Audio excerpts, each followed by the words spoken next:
What's the deal, my familia? The Don Tony Teflon Feel the Issues guy, escaping from podcasting. We're in the building, baby. What's going on? You forgot about it. I ain't forget about you. I had some technical issues, had to work through and everything else. Phil, how you doing, brother? I'm doing great. Can't wait to talk about this episode. Lots of stuff to unpack in this one. And I can't wait, Tony. And I know she's your girl, but I have a problem with that person standing in the back of you. Ana Lucia Costa back there. I don't know about her, but we'll get into that a little bit later. I know you have you're protective of her. You gotta be easy. You gotta take it easy. Okay. I don't want to start early. You know, I ain't tolerating much, so we gotta see how far you want to go with that. Okay. Well, I'll just reiterate the chat. I feel like the chat might be on my side in this one tonight. Let's say what up to the people in the chat. So we told you our boy Perk Minded is in the building, rock with us. Nino is up in this bitch right now, rocking with us. Jay Sleek is up in here. Chris Smalls is in here, rocking with us. Our girl Carla Way from the land down under is in here. Fatima is in the building, rocking with us. She does the most is in here, rocking with us. None is in here. Our girl, my girl, Elamar is in the building, rocking with us right now. Julie B. Deep Dives is in this building, rocking with us. Peter Griffin is in here, rocking with us right now. We got TNXJ is in the building, watching on the Feel the Issues guys channel, which you can because he's live there too. So you want to bounce around. It works for both of us that way. Darling Johanna is in the building. Luna Cascade is in the building, rocking with us. I hear it's going fast. People, I'm trying to get everybody, but at least if I say your name, you know what I'm talking about. Nene is up in the building, rocking with us right now. Wolf Spear is in here. Roland is in here. Matthew Spruce is here. We got so many people. Make sure you hit that thumbs up on your way. And, go back, let the comments go away for a second. Hit the thumbs up and come right back. You ain't going to miss nothing. Hit the thumbs up button on Phil Issues guys channel. Teflon TV. Hit the thumbs up. That's the only way we spread this out. It's the only way it goes. You know what I mean? You got to do that. And that's just where to go. Don Vito is in the building rocking with us. Chris is in here. Greek Girl is in here. Jackie C is in here. Mostly Insane is in here. We will keep going. We'll keep shouting people out as it goes on and everything else. Phil the Issues guy, what do you rate this episode right off the bat? Let's get into it. Okay, out of this season, I would say this is like a 7. This wasn't one of my favorite episodes of the season, although this did have some big moments that did happen, and I like some of the progression of the storyline we happened. But at times, I felt like there were some scenes in this episode that could have been sort of compounded with another episode and made a better episode. Like the last 2 episodes could have, in a way, maybe be edited together to form one better episode. But I did very much enjoy this one. There were just some parts where we just sort of checked in on people. And I think it took away from other parts of the story. I wouldn't have minded expanded a little bit more because you're checking in with somebody very briefly. But I did think this episode had some awesome moments, some incredible scenes, and the conclusion where I guess another mole dies by the wayside. Some people like that turned Tilly into a force ghost. That's what she wanted. She was talking about this being the start of life. So this sends her on another mission. So that's not, so Fatima, actually released her into what she want. No. Tilly was just exactly what she seemed to be. A nice, curious woman that liked love, that had... there was so many theories. She's rain dancing. She's doing this. She's doing that. She's a witchcraft lady. Yeah. She's the mole. I can't stand Tilly. There's something going on with that Tilly. She always around that Tilly. So many different things that people said about her. Same thing as like Tom the bartender. Same thing. I don't trust that Tom the bartender. He looks like Grady from Sanford and Son, right? If you didn't trust him. And now all of a sudden, here we go. Here we are right now. Here we are. Again we rise, Tony. Again, here we are. And here we go. And Tilly's up out of here. I would say I would give it a 7, 6.5 to 7. I don't want to go 6.5. I really don't. But I will say that 6.5 because I'm gonna give it 6 point. You know what I feel? You're more honest than I am. I wanted to do it, Tony. You honestized me. Let's see if you can bring my 7 down to a 6.5. Let's do it. Yeah. No, number one, I'm gonna say 6.5. Number one, because it seems like Kenny's is scheming on my chick. I don't appreciate that. You know what I mean? You So got nothing to worry about. Tony. yeah, Kenny. So you got anybody outside here? You got a boyfriend? Kenny, say it. That's what you wanted to say. Would you like some tea? That's a pickup line, Kenny. Huh? But it seems like this is where it seems like it's going. I would say I'm jealous. God damn it! I ain't gonna lie about it. Kelly Johnson says tea is Anna, Lucia, Acosta, and your hotties, but 100%. I got a thing for women with those button noses like that. I've dated a lot of them. So I got a thing for those noses. I think they're very cute. It's always been like that my whole life. So yeah. So no doubt about it. You know what I mean? I can't go about trying to bag my chick up, man. But besides you were certainly trying. Besides that, I will say that he tried to get her out of her clothes. You want to change your clothes or something? Yeah, Kenny. You want to go swimming at Colony Hall? We can find a pool. And go swimming you want to change your clothes? You got to need a swimsuit on some lingerie. We got thongs in the back. I just let you know in the room right here in the back. We're gonna keep the thongs back here. That's where the thongs at. You know what I mean? She looks like she could swallow a thong. Anyway, I will say this straight up from the beginning, right off the bat, is this: that it seemed fillerish, and I understand why you have to do it, right? We've had great episodes back to back. You got to slow it down a little and build the story up a little bit, and set up everything else from later on. Someone just gifted 5 memberships on the Phil the Issues Guys channel. I did. I actually did. Oh, you did. Phil the Issues Guys just gifted 5 memberships. I'll get 5 memberships now. It's a new month. I could do that over on mine in a little bit, and I understand why they're doing it. I understand where it's going. I understand why they have to do that. But, so compared to what we got so far in this season, I would say 6.5. Now, in season 2, it could be a night 8. But for this season, the bar is set higher, I think, than past seasons so far from what we've seen. The problem is, Tony, I think the stoppage or the emotionalizing right now seem to be to deal with the death of Nikki, and I don't give a fuck about Nikki. Like we had the second, and I know, what happened to Kenny's mom too. Those 2 big things, but the last big thing that happened was that, and obviously tonight, what happened with Tilly, it was a big episode. But we did, and we'll get into it when we get into the recap. There was a lot of just extended stuff that we didn't need to see. How many times? I don't, and this isn't whinging too much, but it's just how many times do we need to have Tabitha have the same scene and say the same things? Like Tabitha is basically in every scene repeating. Oh my God. No. Oh my God. No. Let's get to it. Let's get to it. Oh my God. No. That's her lines for this whole season. No. Oh my God. No. You don't get it, Jim. You don't get it, Jim. The dreams, the children. But it seems like some of that could have just been compounded, Tony, into something a little bit more tight. Even the Julian Randall stuff was interesting, but why did we see them last week? It could have just been one sort of organized interaction, but we'll get into it, unpack it too. But so I'm with you. It just seems, compared to the momentum that they built up, this last episode seems to take the breaks in a different way, where we only saw Sarah for a second in the last 2 episodes. I want more Sarah. Give me more damn Sarah. I want more Sarah too. It just seems like the writer's like, we need Tabitha to say something. How about, oh my God, go with it. How about, no, go with it. We have to stretch this a little bit. Let's have Victor treat the doll like he's Jack Bauer trying to get information. Tell me what you know, Jasper. Yeah, I thought he was going to start waterboarding the doll. He was totally Jack Bauering him. He was like, just lay the doll there flat and just start waterboarding. You're going to talk, Jasper, goddamn. You're going to tell us what the hell is going on? What I need to know and everything else. Yeah, and one thing I'm going to say, and I'm going to say this. Waterboarding Pinocchio. What is the sense of the season changing? Yeah. Like, if the ground is soft enough to bury a body in it, then it ain't that cold out there. It was raining at the beginning of this episode. Here in New York, I know in New York, if you die in New York, you ain't getting buried till summertime if you die in the winter. Right. And I'm looking around, they showed the snow, and now that's not like it's a blizzard or something.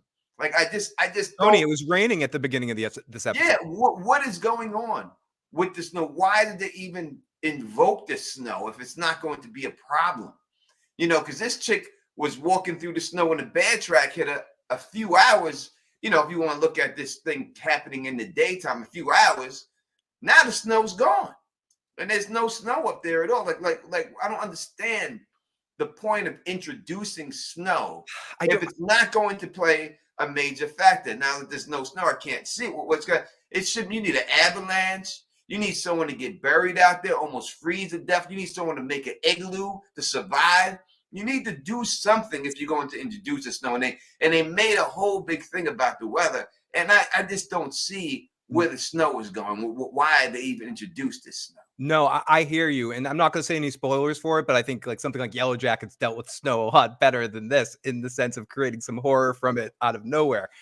So, Tony, I don't want to say it like this, but is the snow ultimately just because it was snowing on the production, so they added it to the whole production? It seems like that's the only thing. Like, it was snowing a couple of days that they were filming, so they made it part of the show a little bit. It doesn't seem to have any necessary significance that we've been able to ascertain yet.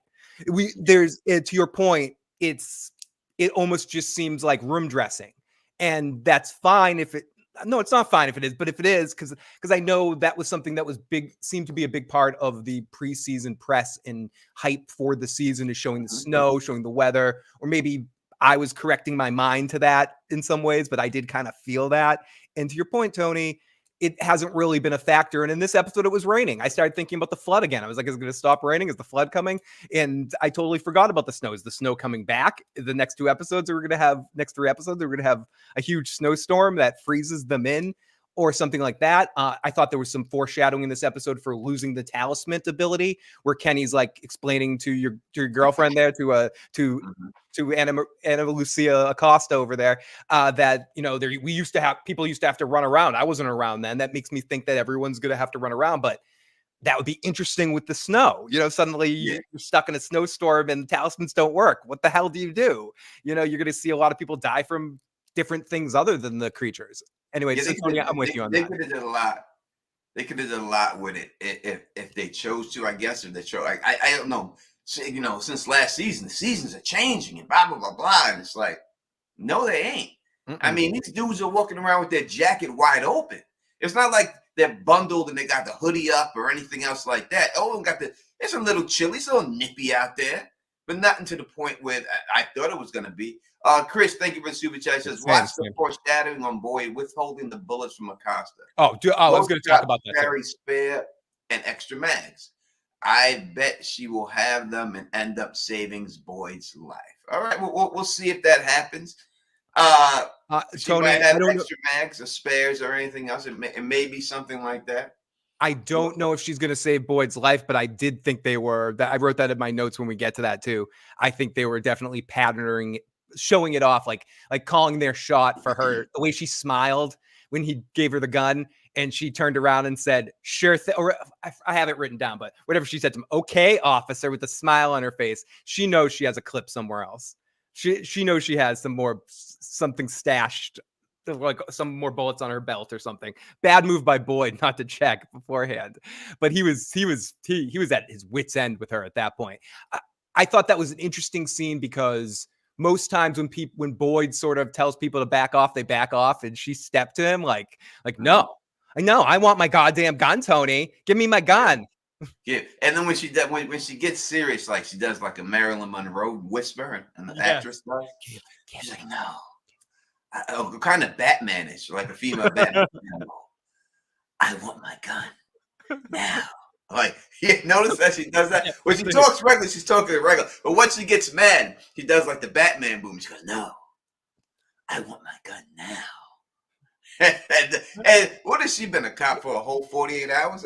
Yeah. Exactly. I love that. What'd you get out of the police academy 2 days ago? And I guess she just doesn't. No one's mentioned to her that he's military or anything like that. Like, it's just he's just some guy that's borrowing a blazer. No, shut up. Have you heard any of the theories about her not disclosing her first name, and her first name is going to end up being Abby?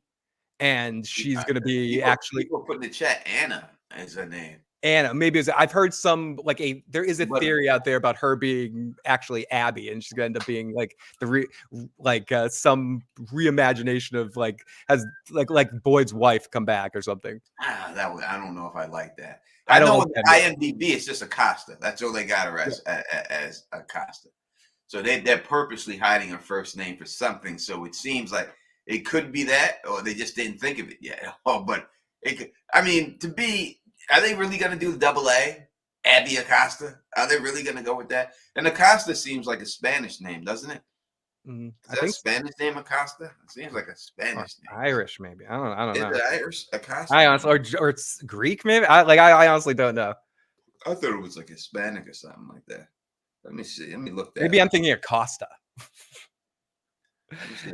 Acosta. And I mean, we've gone this far without talking about Elgin too, and Elgin's on his own spooky adventure. It's Portuguese, Okay. which is basically Spanish. Basically Spanish and everything. Yeah, it's Portuguese. It's been so. Anna Acosta, maybe her daddy is. She don't look like any Spanish in her. Well, a little bit in certain places, but not really. But we'll see if it's Abby. If it does go to that, I don't know if I'd like it. I don't know if that works for me and everything else. You know what I mean? But we got another super chat here from Chris. And he says Acosta is way too fine to be ragging like she is. Yeah. And don't be talking about her again, all right? I'll just play. You're correct in that. You're correct. What's Acosta's police badge flash mean to me? Flash to me. Yeah, she flashing the badge like she's still out in the real world. That's what a real world cop would most likely do. Flash the badge. You know what I mean? And especially a cop that's been a cop for 2 days. Intimidate somebody like. You can't intimidate this dude. You can't intimidate someone who's lived his life for these time he's lived this life. You know what I mean? There's no intimidation. Dude's been to Oz, Tony. The dude has been to Oz. You're not intimidating him. He's been in fucking Oz. He survived exactly. He survived Oz, and he's on this he survived an island too, and he somehow made it to this goddamn town. This guy, you're not breaking him, Acosta. You're not going to accost him. There was one time I was cool with this cat, and we was up in the Bronx, and we was in this whole like Spanish Puerto Rican dudes. We were in a party or the house party and shit. And this one guy was with the white dude. He was married to a Spanish Puerto Rican chick, and his wife is an amazing dancer, like Dancing with the Stars. So she starts dancing with this one guy there, and they're just doing Dancing with the Star moves. You know what I mean? It's like they're grinding, and everyone is watching them. But this dude gets all crazy, jealous, grabs the dude by the hair and drags him and throws him on the floor. Now, I'm with 3 white dudes and me. Everyone else in there is Puerto Rican. In the Bronx. We from Queens. So I'm like, man, this is about to go. Then we're going to have to fight everybody in the party right now because Smitty want to be an idiot. But my boy was with me, and he's a security guard. And people are starting to try to come and like surround us and start talking. And he pulled out his security guard badge. He's like and held the security guard badge. Just like, you see this? You know what this is? You know. From now on, Tony, we're going to refer to that as pulling an Acosta. That it's like whenever someone does that move, it's pulling an Acosta. Like here, what I got. Like, it doesn't say saving none of us. It's not doing anything, bro. Yeah, he definitely pulled an Acosta. He pulled an Acosta. He tried to do that in every situation. What are you doing right here? This ain't saving us, dude. I'm about to get pounded out right now. Yeah, boy. That's the way it was about to go. Like he's Paul Blart. You know what I mean? He pulled out the badge on him and stuff. Check it out. Okay. Yeah, like what are you gonna do with everything? Yeah. So we've given our initial thoughts of the episode. We're gonna go right into the review. Right into the recap, and then we're going to open up the phone lines early. Let's do it. And we're going to get some theories going and everything else and all that good stuff. I got a lot to say about the episode, so that's why I want to get quickly into it. I know the episode hasn't aired yet, but we'll still be doing this while it's airing. I'm sure it's going to last a pretty long time. Phil, if you will, please. Okay, I hurt my back, so this will be a different kind of recap. So let's get into this. Recap!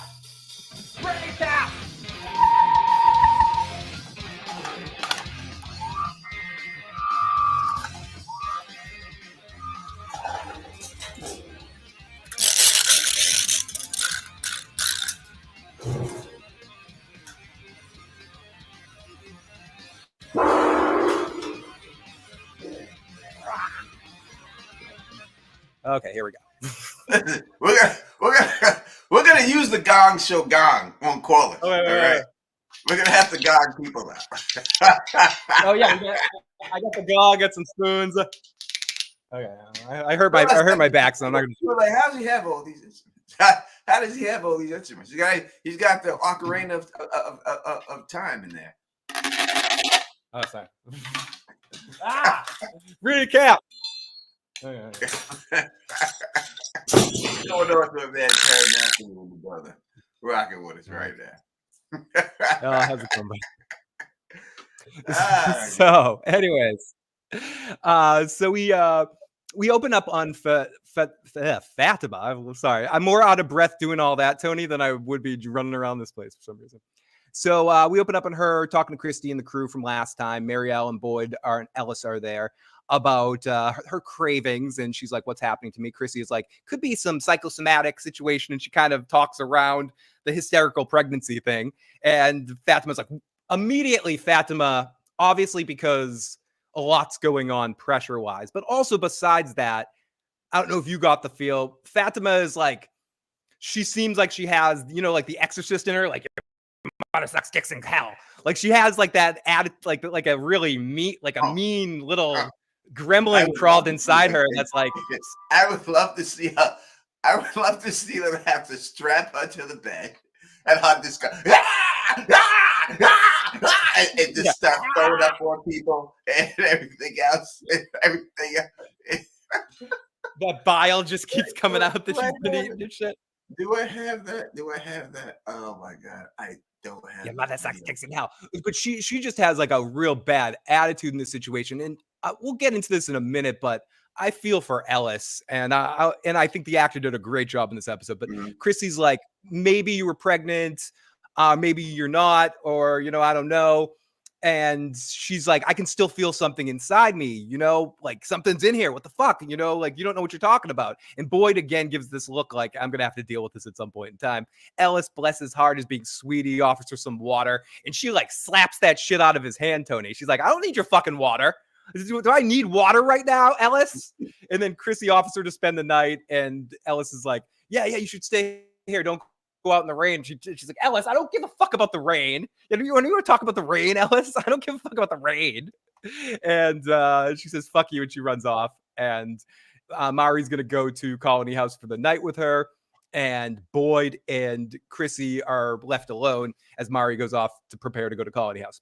Chrissy is like, Boyd, you should have told me about all this beforehand. She does the Adam Sandler from The Wedding Singer. That's information I should have known yesterday. And Boyd's like, I don't know. I'm sorry. It wasn't my place to tell you. And she sets up something that's important for tonight, that either something is growing inside of her that's similar to the worms that you had. That was mentioned a couple times in this episode, Tony, about the worms. Maybe it's like the worms. It's like the worms, or this place finally got to her. And then Boyd's like, do your fucking job. Figure this out, as she pushes back on him. And then he heads out in the rain.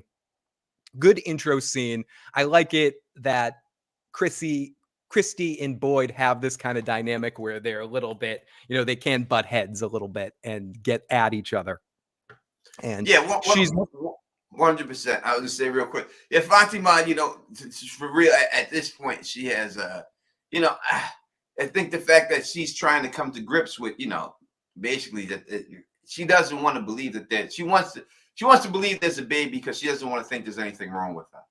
Yeah. But when is she going to come to grips that, eventually that, hey, it's you're the problem here and stuff, so that's what it comes down to in the end from her. Like, when is she actually going to come to grips with that whole situation? 100%. And and we get into this a little bit afterwards, but I do want to talk about Ellis, and we get into it more in the Boyd and Ellis scene later. But dude, like, it's easy to forget all the shit that dude's going through. His mother, everything that happened with Abby, everything that happened with Boyd with worms and disappearing and everything like that. And now this is happening with his wife. it's a lot of shit for Ellis to deal with, and he's trying to keep this all together. And I thought that was a good sort of through line all throughout this episode with Ellis, of watching him getting ready to pop and seeing Boyd watch this, and almost processing that this is how this place is fucking with him. That everything that's set up for the entire season about this place is going to fuck with you is happening through Fatima and Ellis. Like, this is all, like, that's the look that I read on Boyd's face. Like, these fuckers, this is what they're doing. This is their game. And watching his son be torn apart. And it's really quite crazy. Also quite crazy is we already talked about this scene, Tony. The next scene, we get back in on Victor interrogating Jasper, having a funny interaction with him, going full Jack Bauer on the puppet. Tell me what you know. And I'm not scared of you. And Henry, who kind of pissed me off in this episode, not pissed me off, just annoyed me a little bit. Because he did the TV cliche that I hate. Henry shows up and he's like, what are you doing talking to the puppet? You really think that puppet can do anything? And you're in a magic world, not a magic world. You're in a crazy place with monsters that are alive. You're telling me you don't believe a doll can talk? I mean, anything is possible in this place. And he sort of yells at Victor a little bit. Not yells, but he's like, Victor, you can't do anything here. And it's like, Tony, come on, you just got chased by monsters in an underground thing for this doll. You don't believe it can talk? Yeah, you got to start realizing where you're at, and you got to start accepting where you're at, and thinking that I know he has a lot of guilt, right? He probably has guilt. His son's been going now. His son is back and everything, but people need to accept it. I mean, you've seen. I mean, did he see the creatures themselves? Was he able to see them himself? Yeah, he heard the girl talking, and she was right in front of him, like, and saw the monster, the passed out dude in the chair, like right in front of him. He walked in there too. So yeah, he actually saw the monsters. Yeah, so it really makes no sense for him not to believe it. When it's all said and done. So he should be with it and start believing this stuff. And it's terrible that he's not. And I think a lot of this stuff, when it comes down to, is a lot of people just don't like to believe what's in front of their eyes. Again, you hear the situation with Tabitha and Jim, and you see another situation here with Ellis not believing her, and it seems like nobody ever wants to believe anything and you've been here long enough that you have no right not to believe anybody for anything. I don't care what they came to me and told me, I would believe anything, because that's where we're at right now. We're at a place where you have no choice but to believe the unbelievable, because you've seen it already with your own eyes. So I just don't understand why people aren't getting it.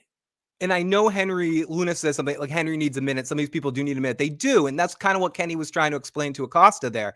Like, some people do need a minute to stretch in it. I think Henry, it's a little bit of a different situation because he actually was in the tunnels. He saw all this stuff in front of him, and he fast tracked to dealt with everything with Tabitha. He's had a little bit more of a bit to take all of this in, with Tabitha showing up at his house and showing up in this weird town. I think even more so than some other people, and seeing his son after all these years. And I know he feels bad, and he's trying to help him instinctually by being like, oh, don't obsess over this puppet. But you want to help your kid in this situation? Just believe him.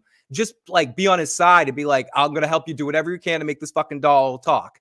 And in this moment, I think that's what Victor needs. Victor needs support. His dad needs to trust Victor that he's one of the people that, whether he ends up being evil like Tony thinks or being the Boyd wife, but in this moment, what we're talking about, if the Victor we see here, Quaid, not Hauser, not like Quaid, the Victor we see here is a good dude, and if he wants to help him, he can help him by supporting him and being on his side. I think that's the best way he can do it, and just try to listen to him. He knows this place better than Henry. Lean on him here, Victor. And I think that's what he has to do. He has to look at Victor and be like, listen, I'm in an unfamiliar world. If the man is telling me a doll could talk, I have to dispel all rational thinking. When you come to this place, monsters don't exist. People may live like Colony House, But everything you've seen, you've been in the tunnel, you've seen your wife's stuff down there, you've seen a woman imitate your wife's voice, a monster. Why not just believe the doll could talk also? I just don't know why that would be such a point of contention for him. Yeah, 100%. And especially again, where literally the day before, to get that little doll, you went into a weird tunnel underground where there was a monster half asleep on a chair, and then another woman that spoke maybe in your wife's voice, and you found your wife's, or at least found your wife's blazer or jacket, whatever he found, down in the tunnel randomly. And then it said, and you heard it say to your son, "You can stay here, Victor." And you don't think that maybe the doll can talk.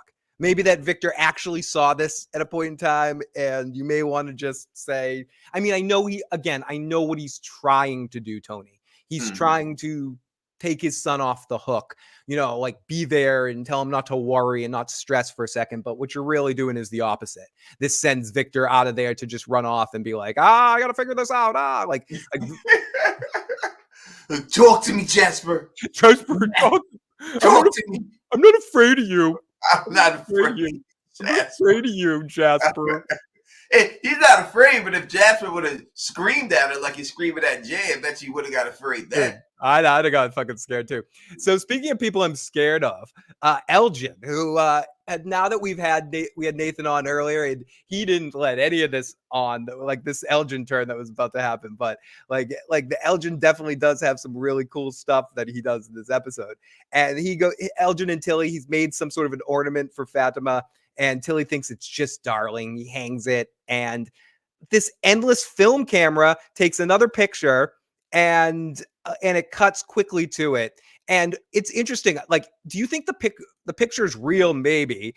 And where is it? Do I have the picture right here? Yeah, right. The picture's right here. The picture is of the underground thing, the cellar and outside.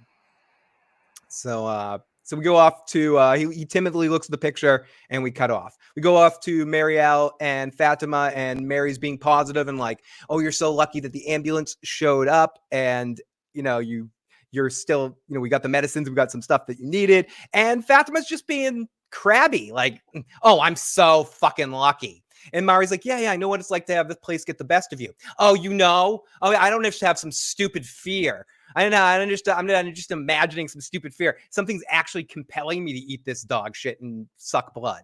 Fuck you, Marielle. I don't need your stupid help.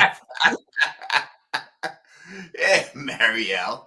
She might just like smoke some crack, Marielle. All right. Yeah, she was so mean. Marielle was trying, dude. She was trying. And Fatima says it's real and it's different. I'm doing all this eating not because I'm just scared. And this is different, not stupid worms. And Ellis breaks it up, and Fatima leaves Marielle leaves with a fucked up vibe. Ellis and Fatima talk for a minute, and he says, Marielle cares. And Fatima's like, no one's listening to me. Why is no one listening? Everyone thinks my point of view is wrong, and everyone thinks this is in my head. He's like, I don't know. We're just trying to look at all angles. She's like, listen, do you believe me or do you not believe me? And then she pulls out a measuring stick. She's like, I'm getting bigger. Whatever's inside me is getting stronger, and it's craving it all the time. And fuck you, Ellis, for trying. And she's so small. I'm sure that she would know if she's getting better. Breaking news here. We have a clip of Fatima from the season, from early in the season. Here we go. The underground thing. The cellar outside. So we go off to do you know what's awesome about that clip? You can hear us, because you screen grab, you can hear us in the background from earlier in the podcast. That's great. That's awesome, Tony. Tony was working on getting that clip for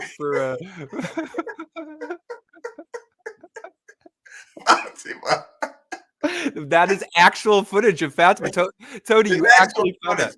This is what happens to Fatima. Here we go. The underground thing, the cellar outside. So we go off to oh no. Poor girl. Poor girl. Fatima. Oh. She's sniffing around. Whatever's growing inside her is definitely craving it. It's hungry. It's hungry, Tony.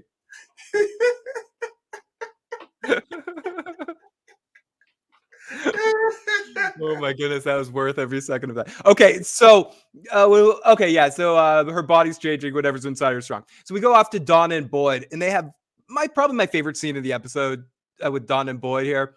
And he's telling her that there's no pregnancy and what that means, just the whole everything that Christy said. And Boyd says it's either something invisible like my worms. They kept mentioning the worms. Do you think there's any significance that they mentioned the worms like several times in this episode, Tony? I think that the significance of the worms obviously is the same thing that's going on with Fatima, that quite possibly there's something that's inside that couldn't be picked up before, that could be a situation that she's dealing with right now, that there's something inside of her that's just not getting picked up by the modern technology that they have. I think that's what it is, because it's one of two things. Either she's pregnant or she's turning to a monster. There's no in between ground for her. It's one of two things. Either she's turning to a monster or she's pregnant. So, I mean, that's all we got. We don't have anything else at all for it to be anything else but that. So we have to figure out everything else, what's going on. Glue Guns and Roses says, I think they reminded us about the worms to remind us that crazy shit happens here. Yeah, very true. I think that's too, but that could be a reason. You know what I mean? Why? Chris got a super chat. Where in the world did Boyd's shaking go? The spiders took it. Spiders. We got Jacob Johnson Wilson says the woman is not pregnant. All right, we got to get a poll going. Let me open up this thing, and we're gonna get a poll and see if we think that she's pregnant or turning into a monster. I got to do that from the app. So while Phil does this thing over here, I'll continue with the Boyd and Donna scene. They ever talk about the pregnancy, about the worms, or it's in her head, and Donna goes like Abby, and Boyd says, "Yep, like Abby." And Donna goes, if you're thinking about the things you could have done better in that situation with Abby, and he's like, no, I'm not thinking about that. And she goes, maybe you should. And I don't know. I know we might never find out, but I don't know if her sister dealt with some shit too, and she had to put her sister out of her misery. I don't know if I'm auto-correcting or creating a whole backstory for Donna that she ended up having to kill her own sister or something, but whatever. In this moment, I saw that, but I'm making that up. And Donna's like, if it's the worms, we'll deal with it, but if it's like Abby, we need to bring her back. And I think she's sort of implying, or we're going to have to fucking kill Fatima, or she'll have to be stopped at any means. And Boyd says, let's keep this between you and I. And Donna immediately. It seemed like Donna was basically, it seemed like it seemed like Donna wanted to kill her. Like Donna's like Donna's wanting to take her out. Yeah, 100%, Tony. It seemed like it was what she wasn't saying there. It was almost like a mafia show where she's like, yeah, Ralphie's a problem, Johnny Sack. We're gonna need to do something about him. Yeah, someone's gonna need to do something about him. It was like one of those kind of conversations where someone's gonna need to take care of this situation. And Boyd says, let's keep this between us. And she says, I don't know about that. And he's like, well, I told you there's be no secrets between you and me. And I just, figured you'd know because she's living there. And Donna basically says, yeah, about that, Tony, about her living at Colony House. Both scenarios are bad for me and my people. Get her the fuck out of Colony House. And Boyd's like, what? And he's like, fuck you. Oh, I guess I'll make room for her in a passive-aggressive way. And she's like, well, not today. And then he's like, no. You're right. But fuck you. It was like one of those things. Like, you're right, Walter, but you're an asshole. So it was kind of just a fun moment where Donna's just like, yeah, I don't want any of that. Yeah, I don't want that crazy woman here. And Donna's right. Yeah, she's right. Boyd knew it. There's no way around it. I wouldn't want her around me. She can't. If I'm Ellis, I'd be nervous for him. Tie her ass up. I'd be nervous because listen, we've seen what she's done already. Not the vegetables. We're talking about the 2 fingers deep. Right? We've seen this and everything else, and we see later on and stuff what's going on. We'll get to that when we get there. But it seems like she might be too far going, and if that's the case, then she might have to get put out of her misery. Yeah, it might be that time. And they remind she's on the hit list. We have her on the hit list. We have her. I think she's the number 1 seed we have to die this year. You know what I mean? So we go off to, speaking of everyone's favorite person, we go off to Mr. Jim and the red shirts at the cabins getting the food, talking about the sound outside. And again, sort of doing this implication that I guess I'm pointing out all the times that things are repeated in these episodes.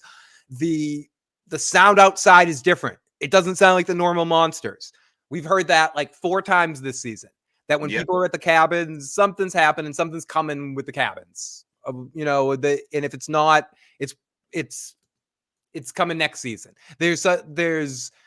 And because they keep sort of brushing this as just yada yada yada, but whatever. They mentioned it again today. And we're about to leave, and Ethan and Tabitha and Jade come rolling around. Jim is not happy. Ethan runs over, and he's confused, and Jade is like, okay. And Ethan's like, Mom saw this place in a dream, like Victor's mother's dream. And Jim just looks upset. And we cross over to... so do you think that they are going to, and they have to, pay off what's knocking outside the cabin, and what do you think is outside that cabin if it's not the monsters out there? I think they have to pay that off, Tony. Like they've set it up too much. You were talking about this a couple of weeks ago, and I can't imagine that you feel any better about it, but obviously you answer for yourself. But they've underdeveloped the cabins so far, and I don't know if that's on purpose and something that's going to pay off later, or I want more of the cabins. They in the Elaine Bennis world, they yada yada yada. They're yada yadaing the cabins, Tony. And why are they doing the yada yada? I don't know. Are they doing it because they want to play the magician's trick and make us feel okay about it, and then have something crazy happen, or are they doing it like Boyd capturing something, and that's just something that's just going to be like, yeah, there's sounds there. As for what I think it is, and some other next level creature. Yeah, I just think that from the opening episode, this is one thing too. I would say, and I love the show. And I'm not trying to nitpick it, but I will say that the snow didn't work for me. The impending starvation plot didn't go anywhere for me. It was like quick. We have seen Fatima stick her fingers in blood, but you would think it would be like a Yellow Jacket, the way they were hyping it, like it was that going to be that desperate, and it really wasn't desperate at all. So I didn't like that. And the cabin, it just seems like you're going to have this thing knock on the cabin twice, someone else bring it up, and we get nothing. You're going to have this on the poster, and so far nothing. It seems to me, and this is one thing that I will say, it seems they're focusing a lot on this damn pregnancy with her. Yeah, it seems to be the thing this season that they spread out longer than I think it necessarily had to, where I wouldn't have minded equal value sent to the cabins and the pregnancy. It seems now that they're going to set up whatever was in the cabins for the big payoff at the end of the season, and then that's going to be next season. And the cabins were just sort of that stick, the carrot at the end of the stick for the whole season. But basically this whole season is going to be dealing with the pregnancy as the big Dana Ma kind of situation.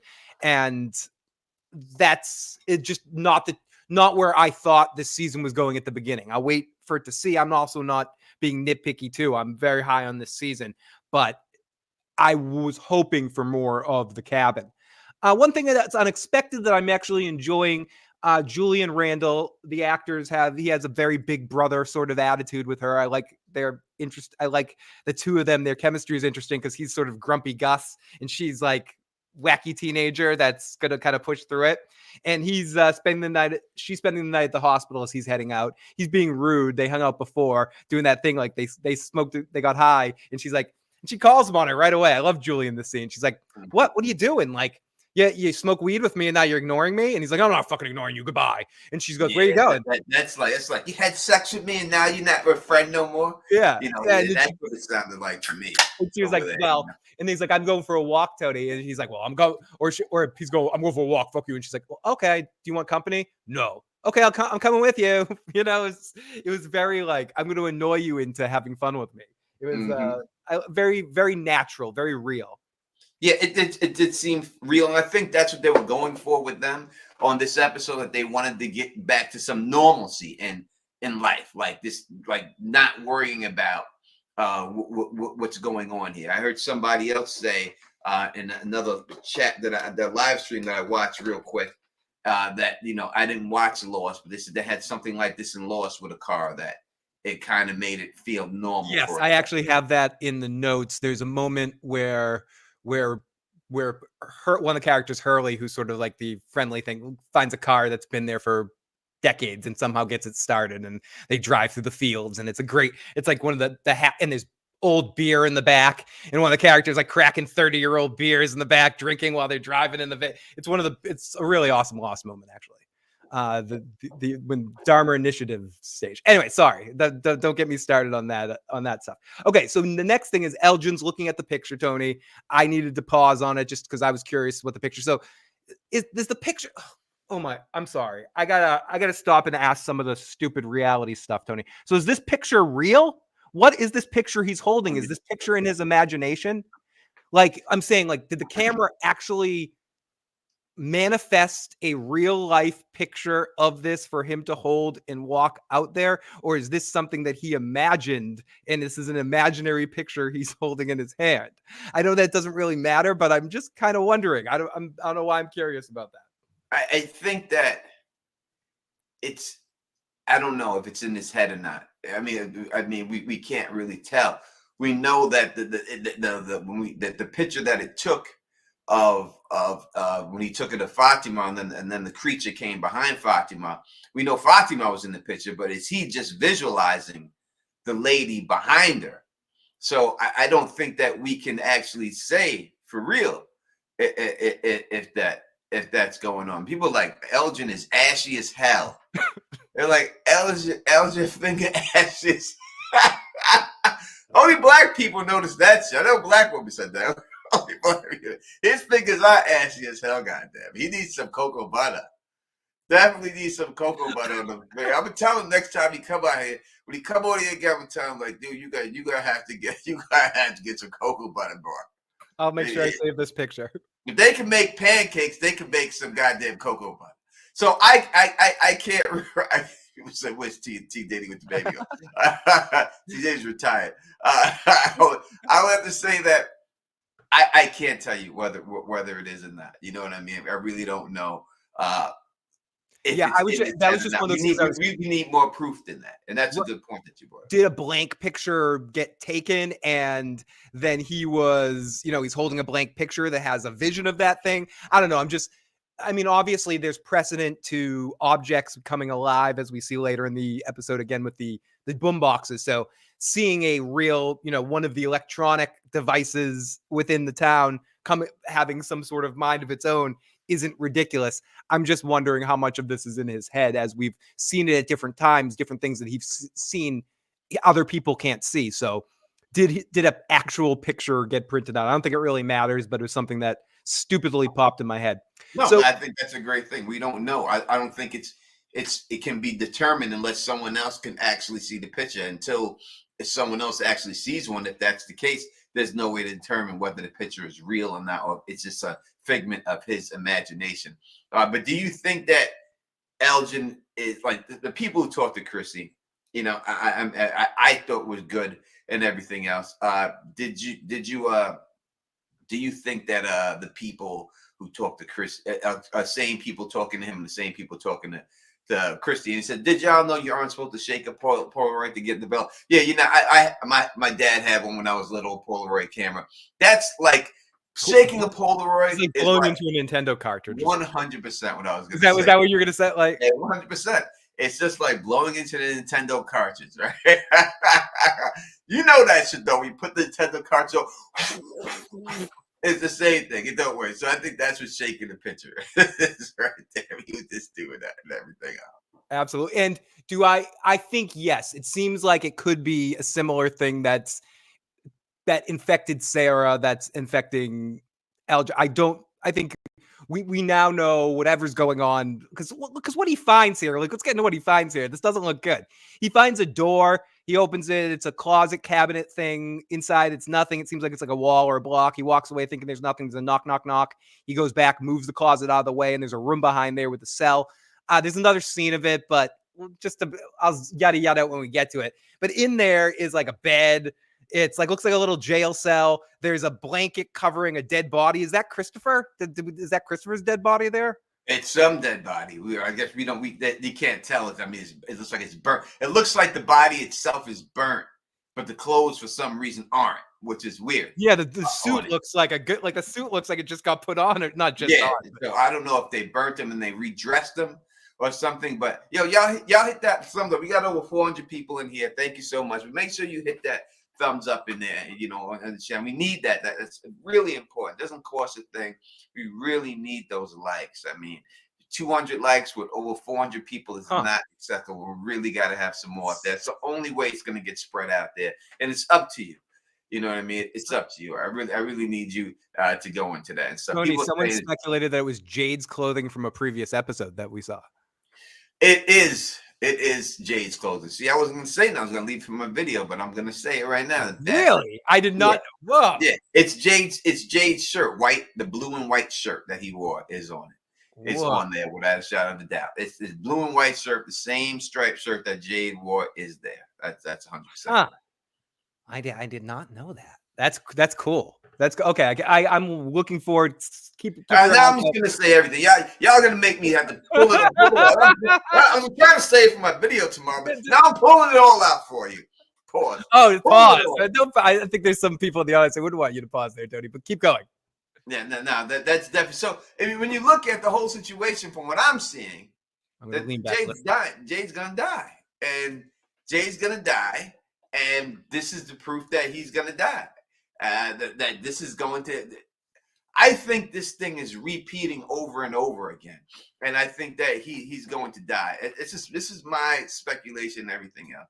You know what I mean? And the people so I think he's gonna go. Super chat, Kelly Johnson. The people from Bill seem a little ungrateful. They do, but they're in the situation and everything else. You know what I mean? We got Michelle, aka Mika, in the building, rocking with us. Thank you. What's going on, girl? Thank you for coming and rocking with us and everything else. And if you're not subscribed to either the Don Tony Teflon's channel or Phil Issues, guys, please do so. Tony is so close to 100,000. Everyone, if you're on my channel and you're not subscribed to Tony, jump on over there. Let's get him over the push. And thank you to everyone that's been subscribing over on mine as well. But let's get Tony up to that, as close to that 100,000 as we can before the end of the season. Yeah, Glue Guns and Roses says, is that why Elgin says, is this how it all ends? Oh, snap. Hopefully Jim just borrowed Jay's shirt. Jim, that dead. I don't know if Jay died this season or in the future. He's gonna put that shirt on, and inside of that cabin, he is going to die. He's going to die in the inside of that place. He's gonna die. That's Jade's gonna get got. Speaking of people that I wouldn't mind, Mika made someone thank you, Mika. Thank you so much for that. We truly appreciate it. So, Tony, speaking of people that I wouldn't mind throwing into that cell, we go off to Officer Ana Lucia Acosta. She's feeling bad looking at the graves. Hey, Phil. She's feeling bad looking at the graves. I might get banned off Tony's channel here talking about his girl. But I was actually going to comment. Tony put out a post that he had something told him he'd meet a woman in this next year, and I said we all know. I was gonna say we all know who that is, and that's Officer. I'm supposed to meet my soulmate this year. That's what your next hard spiritual lady said, that I'm supposed to meet my soulmate during the Christmas autumn season.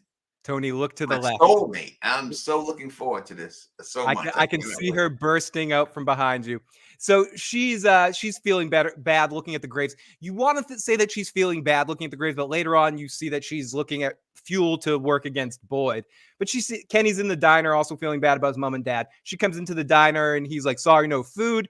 And he does Kenny's version of flirting. He's like, first of all, she's freaking out. She's like, why is there a diner and a sheriff's station that's a travel agency? And what kind of psycho place is there? And he's like, good questions. You want some tea? And he sits her down for some tea. So we'll get back to them in a second as we go over to Jade and Ethan, Tony. And let's get to this super chat first. Yeah, Diva let's get Sophia. this. Diva Sophia says, sorry, Tony, but Kenny and Cop Girl gonna. You know what would be fucked up? After all the jokes I made of Kenny getting If no Kenny ass, gets your girl, if Kenny gets your and girl. Kenny walk away with my chick in the end. Yeah, dude. You know how fucked it is? After all the Kenny ain't getting no ass comments I made from season 1, Kenny walk away with my girl. That would be an awesome work of the writers being on Kenny's side for you. Like giving Tony an official fuck you right there. That would definitely be doing that to me. They do that to me. That would be personal, Tony. It would be personal. So yeah, okay. So Jade and Ethan are talking about how creepy this place is, and Jade basically says, don't go too far off, or you're gonna get caught in a bear trap. And he's like, seriously. I like Jade and Ethan together. I think they're gonna do something special. So we get Jim and Tabitha, who aren't gonna do anything special, and they're talking, and he's immediately doing his Jim shit, undermining her, and being like. He's like, oh, everything you're having is the same as all this other stuff. It's, this place is just fucking with you. I thought I figured this place out too. And it's just like, Sarah, it's like this, it's like that. And she's like, dude, are you even listening? This is different. I dreamed about this place when I was a kid way before we got here. And finally, to his defense, he says, okay, I'll help, Tony. He eventually gives in. Oh, the hater. What a hater. Go ahead. Speaking of, but we've hated on Jim. Jim finally at the end here finally listens. Tabitha finally got to him a little bit, where saying to him, "Listen, dude, like I had dreams about this place when I was a kid. Mm-hmm. Wake up!" And he finally sort of goes, "Okay, I'll listen to somebody else." He finally relents and listens to her. And let me just put this about Tabitha having dreams of this place. Before she got here. I fucking told you. I told you. This fucking place. I told you that was going to be the case. I told you that's what it was going to be. And this is what happened, right? This is what we know happened. In order to be the chosen, you gotta have dreams about this place before you're there. And you know what I mean? You gotta have, and that's why I believe that Abby could be it too. There's something going on with Abby because she had the dream too. There's something going on there, people. And don't test the Don. When the Don telling you something, you take it. You need to take it into consideration here. All right. My track record speaks for itself. Luna says even the jukebox helped out Kenny with a listen, y'all. Yeah, we're gonna get into this up. Stop trying to talk this into existence. It's right? Coming. It's coming. So episode 7 could have been an email. Says we got another super chat from. What does that mean? I don't know. I think maybe it wasn't long enough, or maybe it was the plot wasn't developed enough for this person. Maybe similar to what we were saying earlier, that it could have been fillerish. Casanova says, do you think that the baby Tabby screaming because she saw Jasper? You think that baby Tabby screamed because she saw Jasper? Also, she was wearing older clothes from prior town folks. You're taking on the soul swapper. So I did a video on the soul swapping and stuff like that and how I feel about that.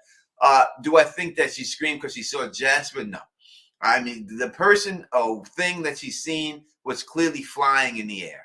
She looks straight up. The neck is up like this. Oh, it's not like it's crawling over the rock. And she's looking up. She's looking up into the air. So whatever it is can fly over there.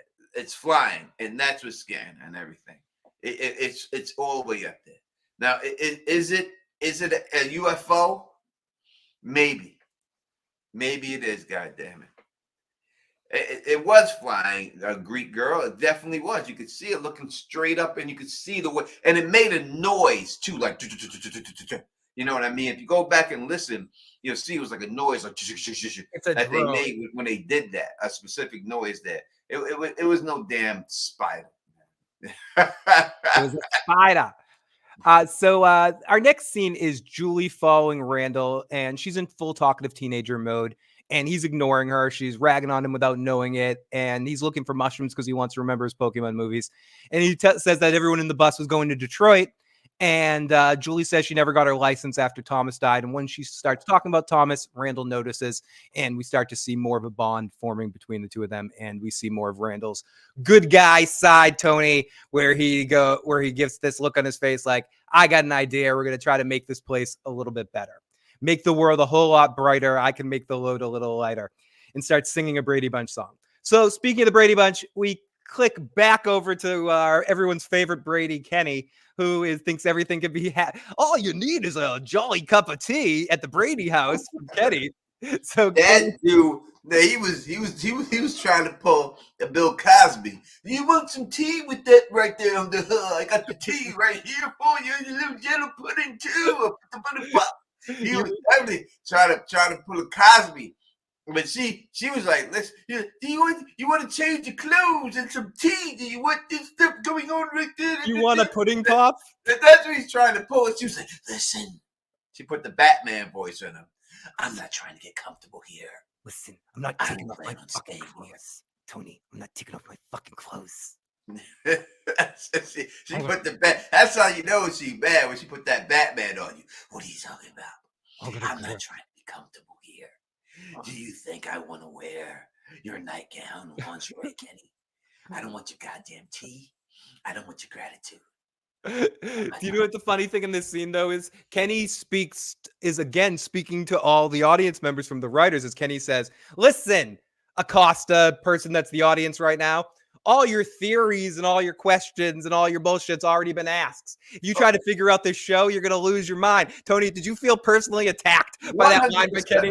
I don't want to sound cocky. I really don't. I'm not trying. I feel like that was about you. I feel like that line was. I'm not trying to be cocky. I'm not. And I will say that I feel that I have played a significant part of building the fandom to this, since I've been doing this from season 1 and stuff. And I think that I know that these people from the show watch my videos. I know that the writers and stuff watch my videos. I've been told and everything. And I know they watch my live stream. So yes, I do think that they were taking shots at not just me personally, but other theory creators out there, especially through Kenny. I think they definitely were taking shots. I definitely think that was a shot across the bow. And it's no coincidence that it was said by Kenny. So he also, as you mentioned earlier, was Kenny. Yeah, Kenny's the one saying it, dude. She's like, she has no real family back. You have any family back home? No family back home. Tells her about the talismans, and that opens it up for her to start shitting on Boyd. Boyd found him in the woods. Oh, Mr. God of the universe, Mr. Everyone loves, Mr. Best in the universe, God King of the world. Excuse me, that's what she calls him, God King of the world. Kenny's like, yeah, you met him on a bad day, and you kind of shot somebody. And she's like, well, I'm going to have to deal with that for like the rest of my life. Like, I know it's been like a day, but I have to deal with that for the rest of my life. Give me back my gun now. Yes, but for what though? Like, what do you need that gun for so desperately? You've seen the creatures you can't hurt them with bullets. So why are you stressing on having your gun so bad? You want to shoot somebody else? I don't understand. Like, why are you stressing? Now, this is my girl. I'm sorry, baby, but I'm not gonna go all out on her and everything. But to me, she's stressing the gun too much. Like, for what? And yes, you do need to take the goddamn walkie-talkie off your shoulder. All right, you ain't got to get comfortable, but there's no need to keep the walkie-talkie on the show. You get your belt. You get the shirt take that off. You can untuck the shirt. Like, yeah, you could do that. No, keep the shirt tucked in. For fairness, I'm sorry, Tony. I'm not trying to mess with your days. I'm not trying. That was. You know I take that back. But there's no need to have the walkie-talkie. Sonic, your boy says, "Careful, Phil. He's gonna jump through that screen like Freddy Krueger and stab you if you keep this up." Okay. But the new Slave City says, "Make Acosta live on the bus." If I'm on the bus. Yeah, that's Tony's cameo as the bus. I don't care if the monsters watch. I'll give them a show that Tony, they never had. Just be that nurse monster, they be outside clapping. They're looking at me. They be like, Tony, Tony's got to be like a double for one of the bus chairs, and then she can be on the bus all she wants. Tony would just be lying down. I'm the bus chair. Sit down. So Kenny is like, yeah, you shot somebody, and she's like, wow, but and she doesn't want to be here. She doesn't want to be on his damn team or drink his goddamn tea or wear his fresh fucking clothes. And she's not going to get comfy. And right at the point when she says, I'm not going to get comfy, snap, the music kicks in. Ooh, child, things are going to get easier. Like, fuck you, place. Why the slow song? Why they got to put that on? They're like, dance. You two should dance. Yeah, they got to get that in. Why they have to put that on? That's and Kenny just goes like, yeah, that happens too. She's like, this is something you get used to. And Kenny's like, yeah, sometimes you beat the shit out of those things. Like, he's thinking to himself, yep, they're real assholes. And the bus driver comes in and talks shit about your girl Acosta as she's walking by, and she wants to open up the diner. So it looks like the bus driver is going to be the new Mrs. Lou. Yeah, and it seems like, again, what we're seeing in this episode is people trying to get back to some normalcy. Right, let's get the diner back open. Let's go for a ride in the car. Let's just look like everything is good. Now, my opinion on the jukebox, and this is what I think about the jukebox. I think that every song that's playing are on the tape that Victor's is stuck in Victor's dad's car. I think that every song that plays on that jukebox is stuck in that tape. When he says, oh, this tape is stuck in there, and that's in his car that his wife put in there. I think every song that's playing is on that cassette. It's part of that mixtape or whatever. Yeah, it's part of that mixtape. I think they're all those. I think that's what it is. I like that. Chris said that live. A good theory. I like that theory, Tony. And let me read this. I said, Tony, I'm reading your book to my buddy. He's 10. I don't know if it's appropriate to read that book to a 10-year-old. But I'm going to say thank you for buying it. That's good. So we go off to the next scene we already talked about. It's Elgin, more of the Elgin in the bed situation. Then we go off to. I'm going to say this: if I see any YouTuber put that shit in their video, I swear to God, I'm going to say I'm going to call you out on it, dead ass. Unless you say Tony Teflon Theory before it. If I catch it and I watch a video, putting you on blast because you're stealing my shit. And you don't steal comedians' jokes. You don't steal YouTubers' theories. All right. It's always easy, Tony. It's like when you're writing a paper for a college class. Just give a little annotation and say, I got this from somebody else. It's not too hard. So especially when you're in a theory crafting thing where credit does matter in some ways. So we go off to Victor, kind of a very short scene, but again, I like it. Victor shows up at Sarah's house and goes, this goddamn fucking doll won't talk to me, Sarah. Can I go in your basement? And Sarah gets this look on her face like, okay, come on inside. I don't know about you, but Sarah, I love Sarah as a character. She's awesome. Sarah's Eloise, bro. I'm telling you this. Sarah is awesome. I'm telling you. Listen to the Don. Sarah is Eloise. I swear this is what's going to. It has been set up. It's done. I'm telling you, they're putting her with Victor for a reason, and this is the reason. Sarah is Eloise. I can't wait to see how this all plays out with Sarah, because I am very much liking Sarah, and I enjoyed the scene. Quick scene with them, too. Julie and Randall head off to the car. He's going to teach her how to drive. We'll get back to them in a second. We go off to Donna and Henry in the kitchen. Henry comes in looking for a drink, because Henry needs a drink after all this shit, and Donna could use one, too, and they have a back and forth, and we'll catch up with them in a second, too. We go off to, here's our next big scene of the night. We go off to Boyd, who shows up at the sheriff's station, and someone's in there. He sees all the drawers open, and someone's looking for something. And Tony's girl, Ana Lucia Acosta, comes out there, and he's like, what the fuck are you doing? And she's like, I want my gun. And he goes, your gun? And she gets right in his face, and he tells her, like, you can't prove you can handle this situation. And she's like, I want my gun. I'm a cop. Shows her ID. And he's like, I don't have a fucking ID. What, did you just graduate 2 days ago? He's like, oh, she's like, I'm not in a hand-me-down blazer playing make-believe. I should be in charge. Give me my gun. And he's like, I'm not giving a child a loaded gun. And then she starts freaking out. And he says, get the fuck out of here.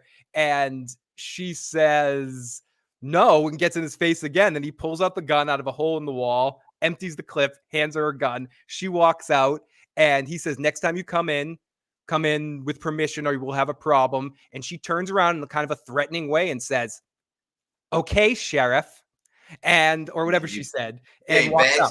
he bags the bullets from her, and that's and then we Is she got. going to be a problem for Boyd, Tony? I think it's quite possible if she can get Kenny to have her back, that they both could be a problem for Boyd. It would take both of them. I don't think she could do it on her own. Westside Manolo says, nah, Tony, you was wrong before. I'm wrong all the time. What are you talking about? Did I ever say I was right on everything? I'm wrong all the time. He's just trying to be right. I'm wrong a lot, but I also get things right too. Because we all thought that lady was strange and weird, or the mole. I didn't think that Tilly, if you're talking about, I've never called Tilly the mole. I'm consistently said Donna's the mole. I've stuck to Donna's the mole, and that's it. I didn't think Tilly was some voodoo doctor, witchcraft lady. I never said that about Tilly.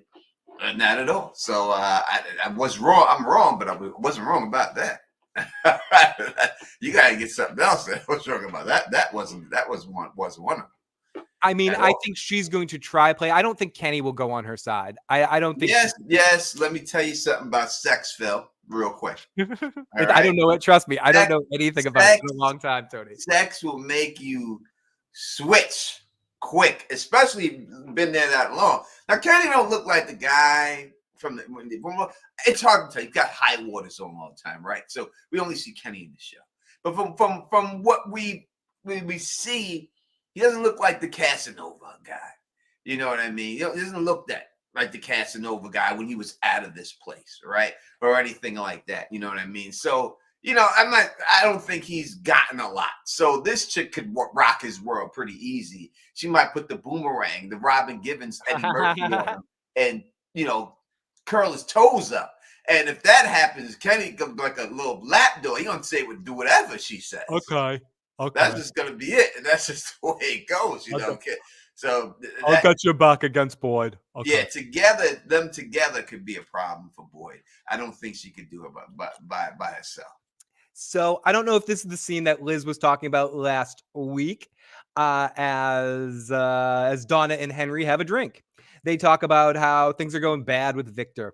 He wishes it, and he says something that you kind of feel bad for Henry, but I understand what he's feeling. He wishes it never happened. He wishes that Tabitha never found him and he could go on thinking that his family was dead, because that would be easier. What the fuck is wrong with me? Give me more booze. You know what, Tony? Nothing's wrong with him. I'd probably feel the same fucking way. I'd be happy that my kid existed, but in that moment, you're suddenly zapped into this like weird town where creatures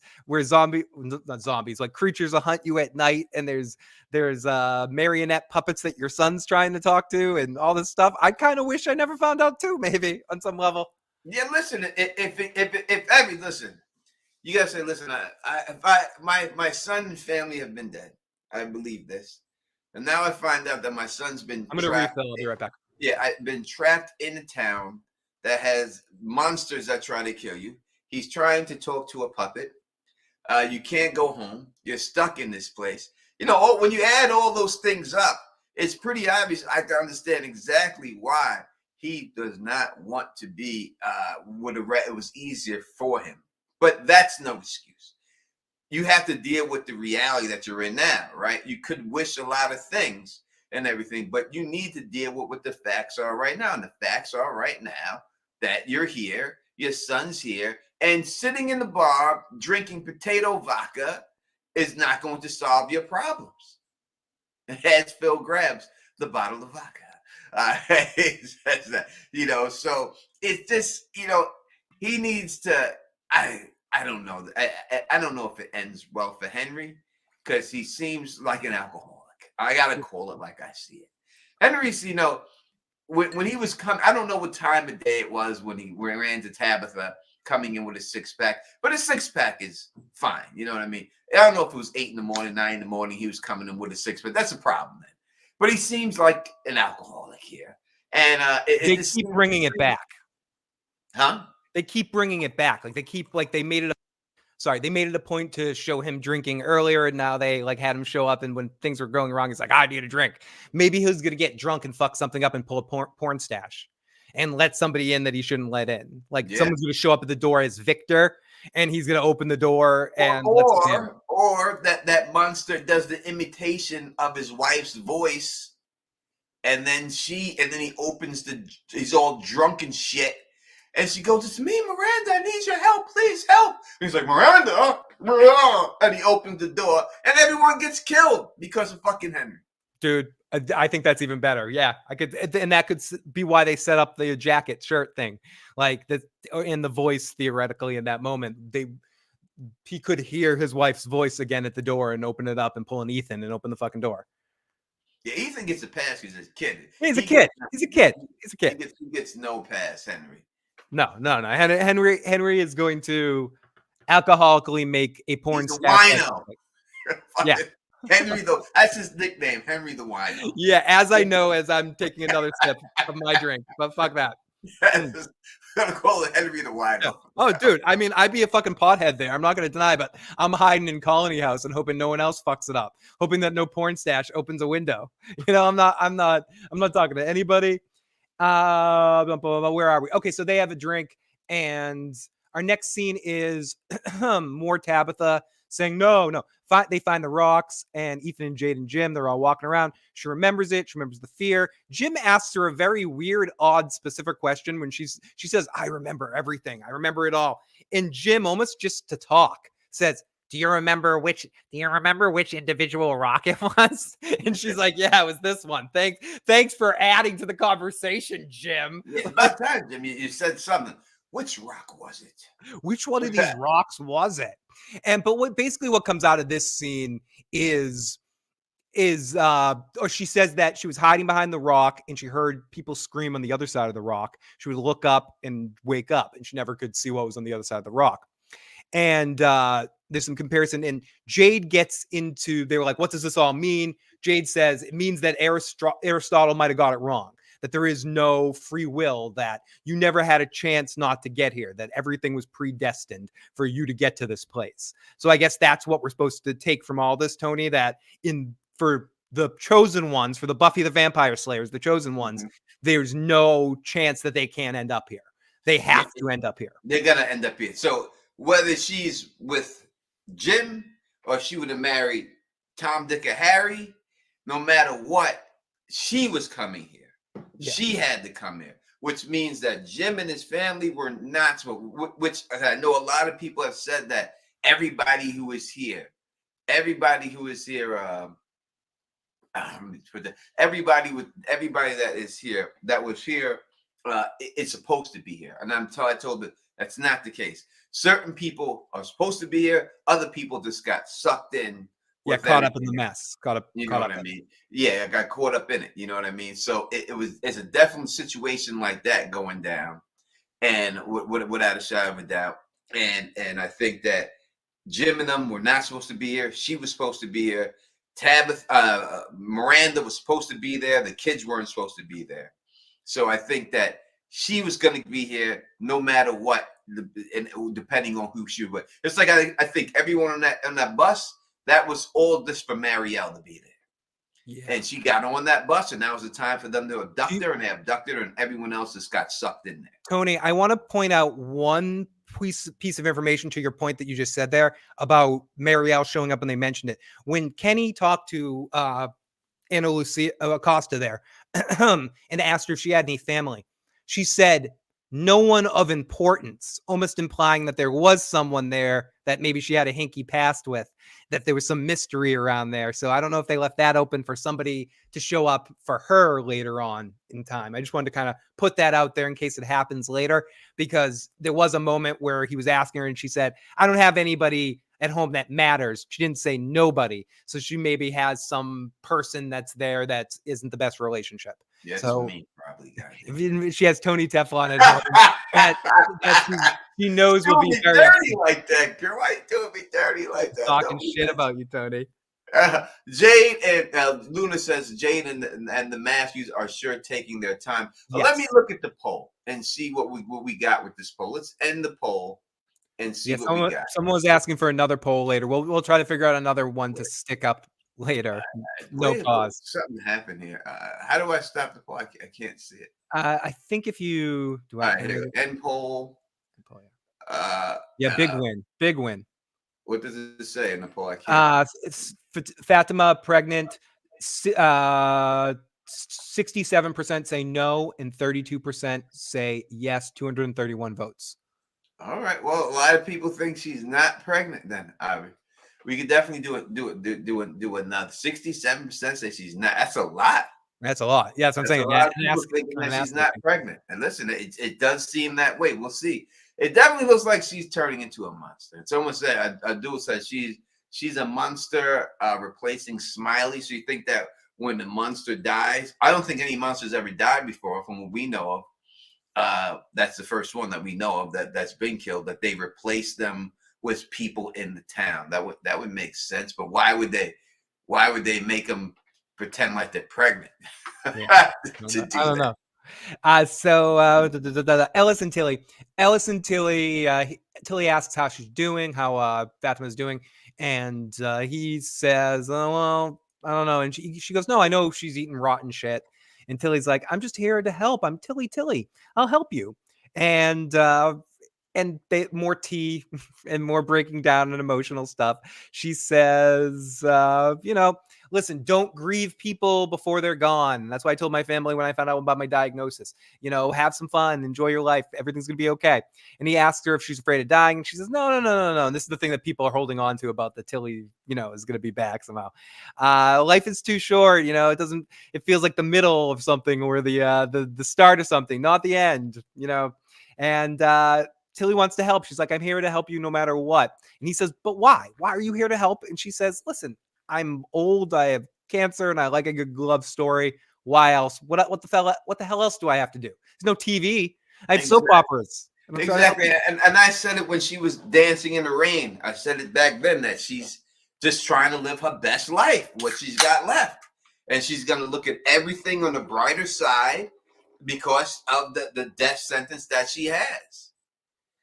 So I've always said that. I said that from the jump, and this is what it is. I mean, I don't mean to tell you guys I told you so, but I told you so. And well, everybody else sitting here with the Tilly's the mole, fanny pack granny. We can't trust her. Look at her face. Look at her. She got the tarot cards. She's doing this and everything else.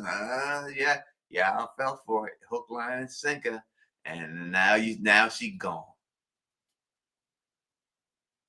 Absolutely. Okay, so let's continue on there. And poor Tilly. So we go to Fatima in bed, puking in pain from not eating and junk. And this was probably one of the most disgusting visuals we've had so far, Tony, in a weird way, like the stomach imploding. It looked like Sigourney Weaver's bathroom in Ghostbusters 2 when the slime is like twist, like it's like her stomach started to curve in. It was fucking gross. Ellis walks in. He's like, what the fuck's happening? And Tilly watches from the corner like, oh, what did I get myself into? Oh, this is horrible. It's a disgusting scene, Tony. Disgusting. Yeah, Fatima's stomach. That's one of the best special effects we got in this show so far with the rib cage. Yeah, with the rib cage showing and everything else and all that. Does that leave more proof that she's not pregnant? Because that rib cage was sucked all the way in. Listen, the kimono lady, I told you how she was the kimono lady. I see a lot of people here saying that now that she is the kimono lady. But again, we have exclusive footage of Fatima.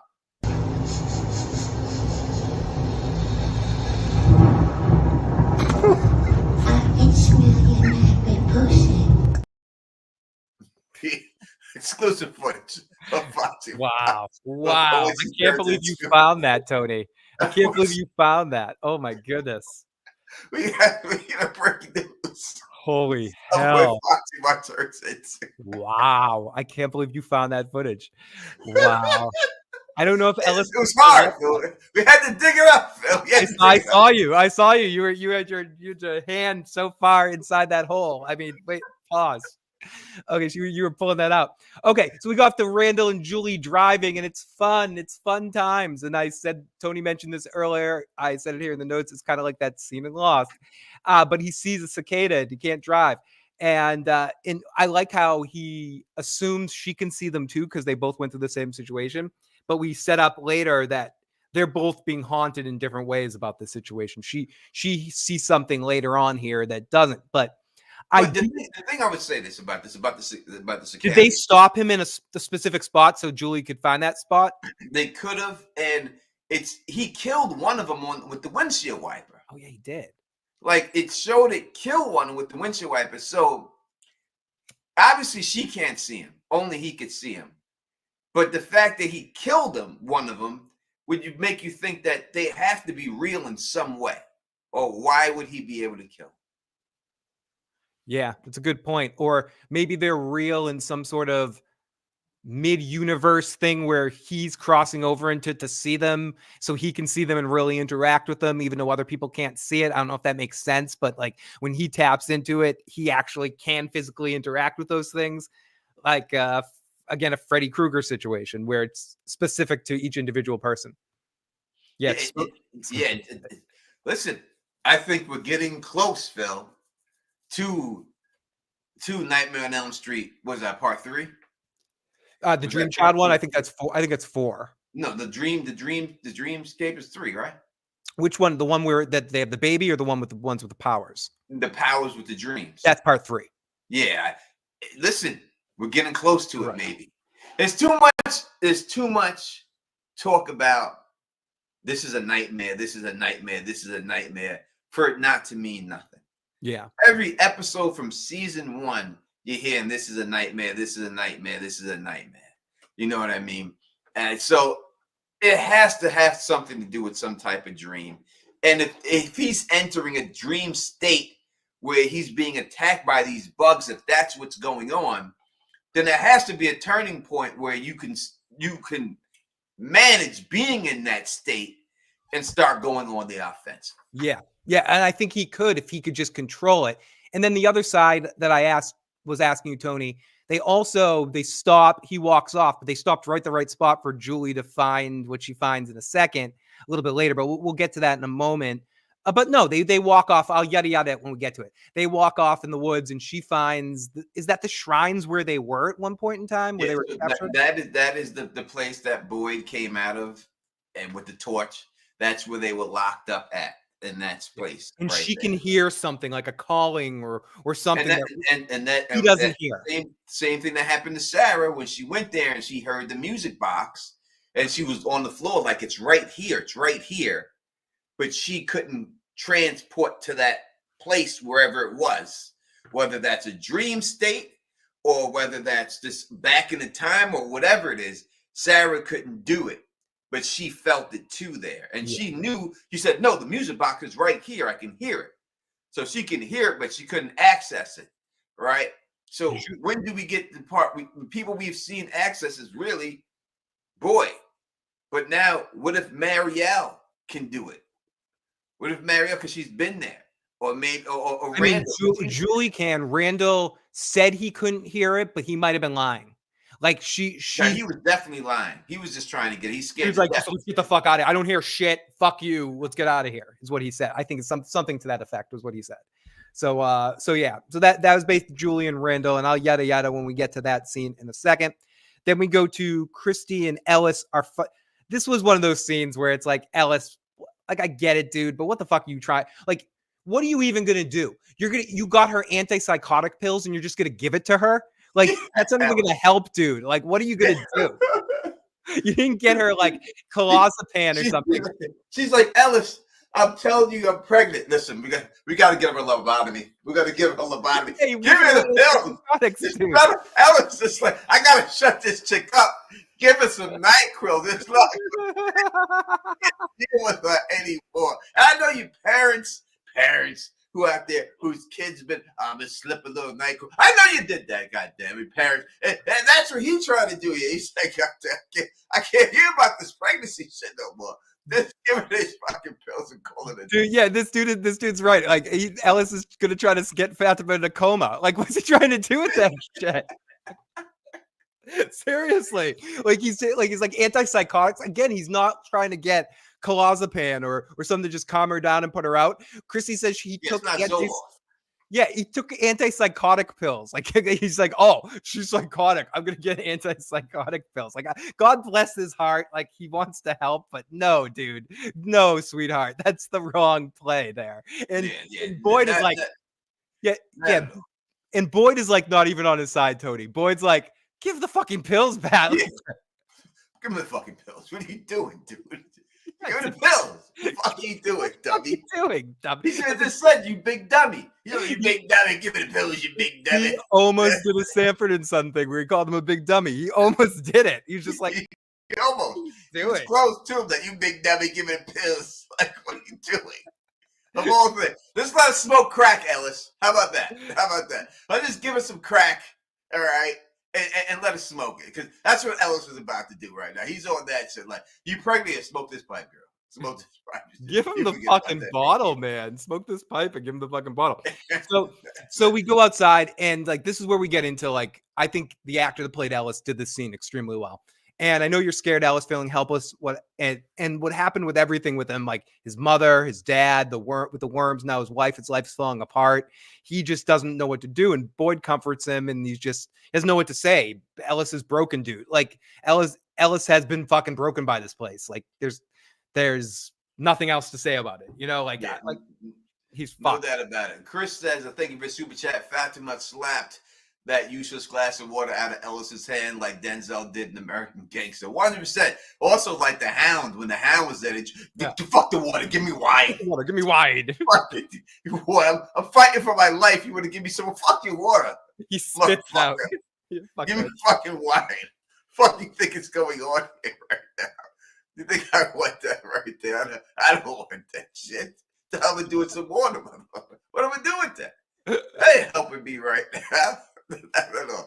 We're gonna open the phones line. Yeah, we're very, very close to the end of this episode. Our next scene is Randall in the woods, but we already talked about this. Him and Julie find somewhere else, like an altar where we were last season with Martin and stuff. And he's like, let's get out of here. She feels something or hears something, and he pretends not to or didn't. But I'm with Tony. I think he definitely heard it, and they get the fuck out of there. So our next scene is, I guess, our big scene, and I think our last scene of the episode. Fatima is trying not to eat junk at the greenhouse. She's looking at it all. She's freaking out and has a kind of tizzy. And Tilly shows up, gets up right behind her to help comfort her. And Fatima turns around and fucking stabs her right in the goddamn heart.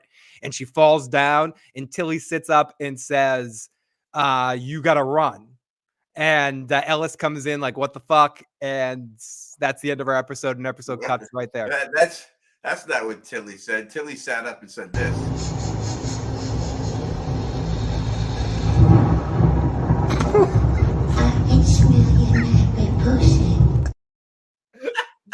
Oh no. Oh no. That's disgusting. Tilly said to her. Fucking Tilly. Right before she passed away. Tilly's last words. Tilly's last fucking words right there. That's disgusting. Tilly's last words. I mean, Tilly's last words. What the thank you for the super chat. It says Alice was just looking out for the town. He can't eat anyone if she's sleeping. 100%. Yeah. 100%. I'm with that. Tilly had to get that last zinger in there before she got out of there. Some people were wondering what she means by run. I think she just understands everything that's happening, and she's like, don't let her go down for me. You know, don't let her go down. Yeah, look, I'm gonna die anyway. Listen, the people are going to, you're going to get crucified for this. She should. Now, whether she doesn't or not, we don't know. But she should. In all actuality, she deserves to go to the box. Yeah, 100%. She deserves to go to the box for this. This is. I mean, is this worse than Sarah? This is worse than Sarah. Yeah, with the brother, because Sarah was the accident that she killed her brother. I mean, the worst. What Sarah did with Ethan is probably. She didn't kill Ethan, though. No, but she would have. She would have, but she didn't. So we can't say woulda, coulda, shoulda. She didn't do it. But the bottom line is that the killing of the brother, and her being manipulated by the town is different. Tony, this was like This an is enjoyable. worse. Fatima got joy stabbing this knife. She was like, Oh yeah, she was like Carl Tanner from Gin Alley. She enjoyed this stab of. I thought she was gonna lick the blade. Yeah. After she stabbed, I thought she was gonna pull it out of the chest and lick it. That would have been a little too comical, but I would have loved it in a weird way. I thought she was gonna lick that blade real quick right there. But no, this is definitely worse. And how are they gonna treat her? Are they gonna treat her that way? The fact that she says run, does she run? Does she run? Does she try to get away? Does Ellis go to Boyd for help in this situation? Are they gonna cover this shit up? Are they gonna have someone gonna run in there and see it? Well, how are they going to play this out with her now that she's the next Sarah?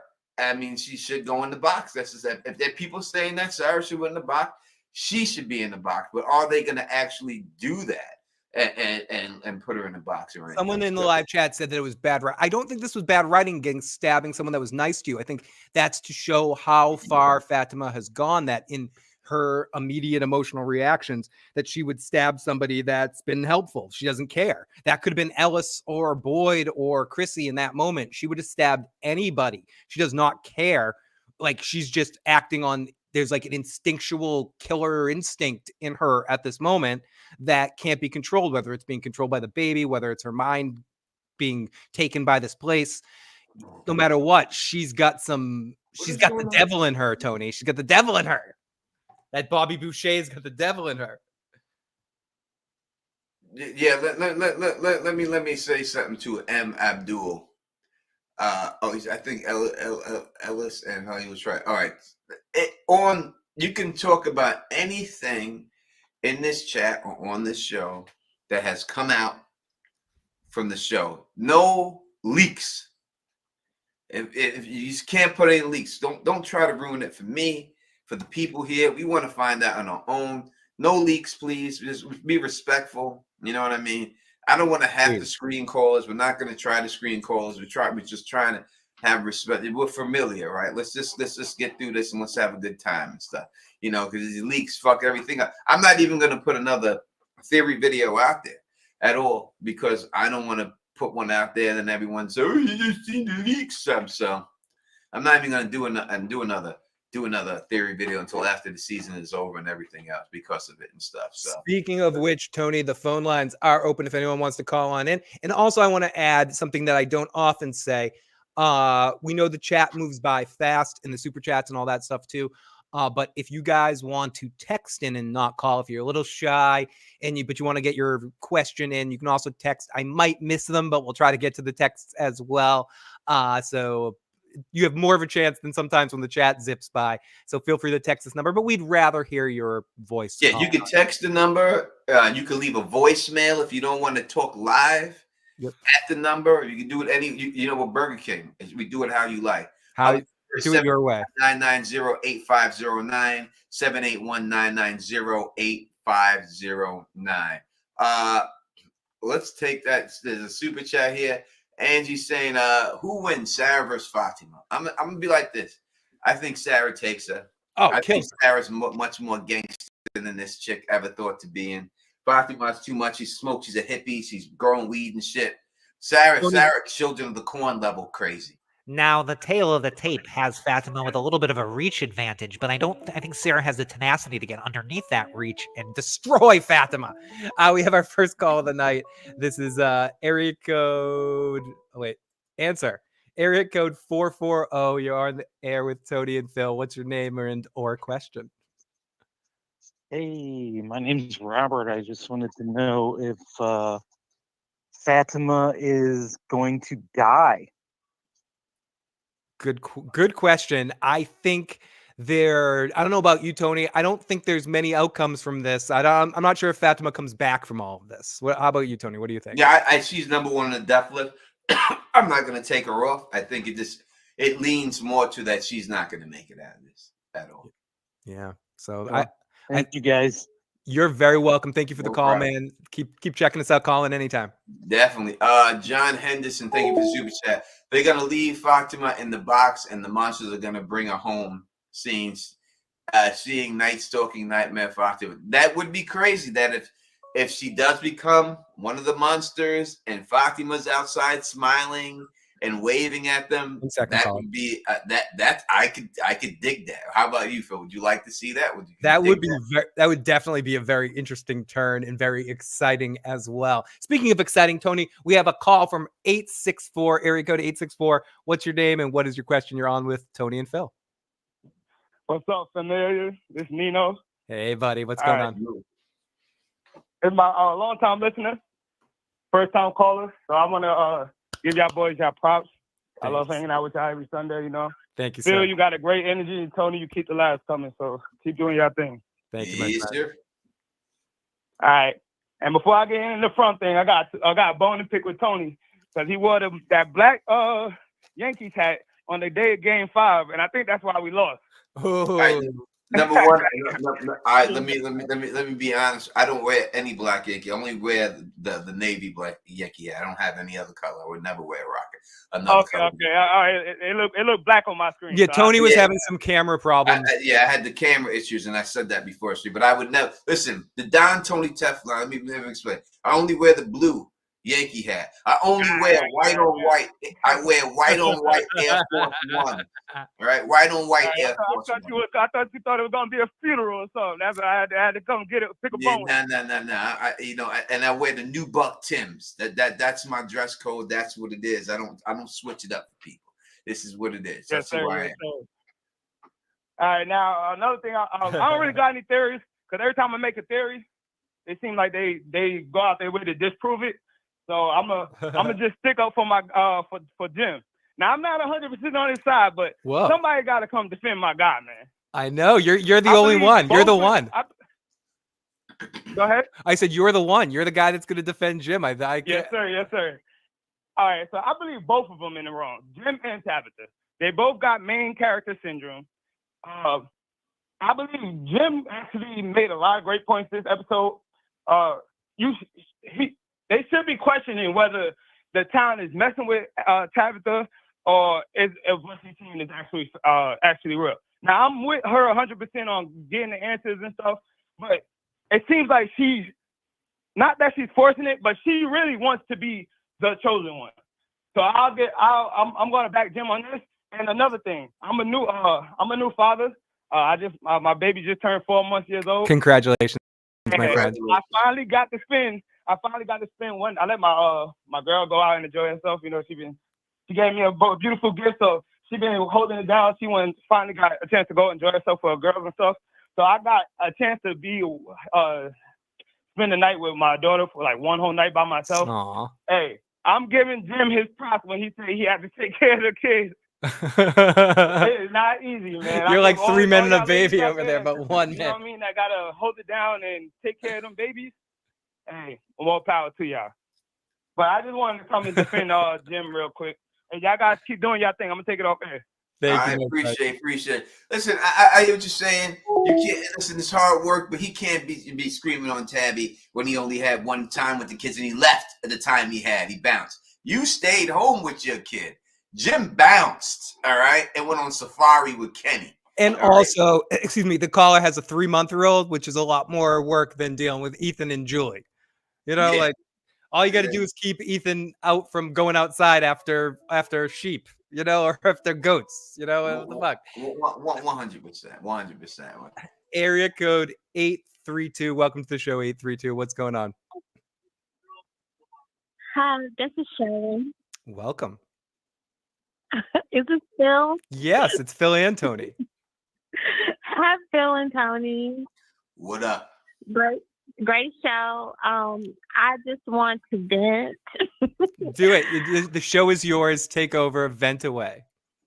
Thank you. I don't know how stupid can you be. They just went through an event where they defeated the evil entity, right? They passed that one. They almost got and Boyd figured it out, and they lived another day.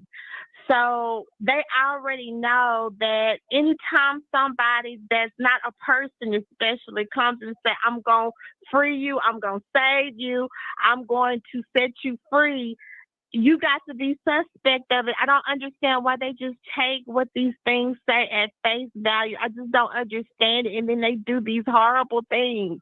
And then here you go, you have Elgin, right? Like, you see this thing and she's telling you to do these things. I heard you when you said you thought that the dead body was Jim, but I thought it was Christopher and Jade is replacing him. So I thought that they would be trying to get him to do whatever Christopher did for this to start over again and they can kill everybody. That's what my thinking was. And it's going to be up to Jay whether he does it, whatever that thing is trying to get him to do, or he doesn't. And that goes with that Jasper doll too. Like, I don't know why they think they can take value as to what these things are saying at face value. Okay, that one. And then let's talk about Fatima. Now, it was a picture of her in Henry's basement, right, where this thing was busting out of her stomach. Do you remember seeing that? I do not remember seeing a picture of Fatima with something busting out her stomach. I'll have to go back and look at that. Right. So when I tried to go back to look at it, because I'm a fan of From, so I look at a lot of commentary. I don't know if they had it in other places. You can partially see it, but I've seen it where it's a full picture of her with black hair and something is busting out of her stomach. So my prediction is that she does have something in her body.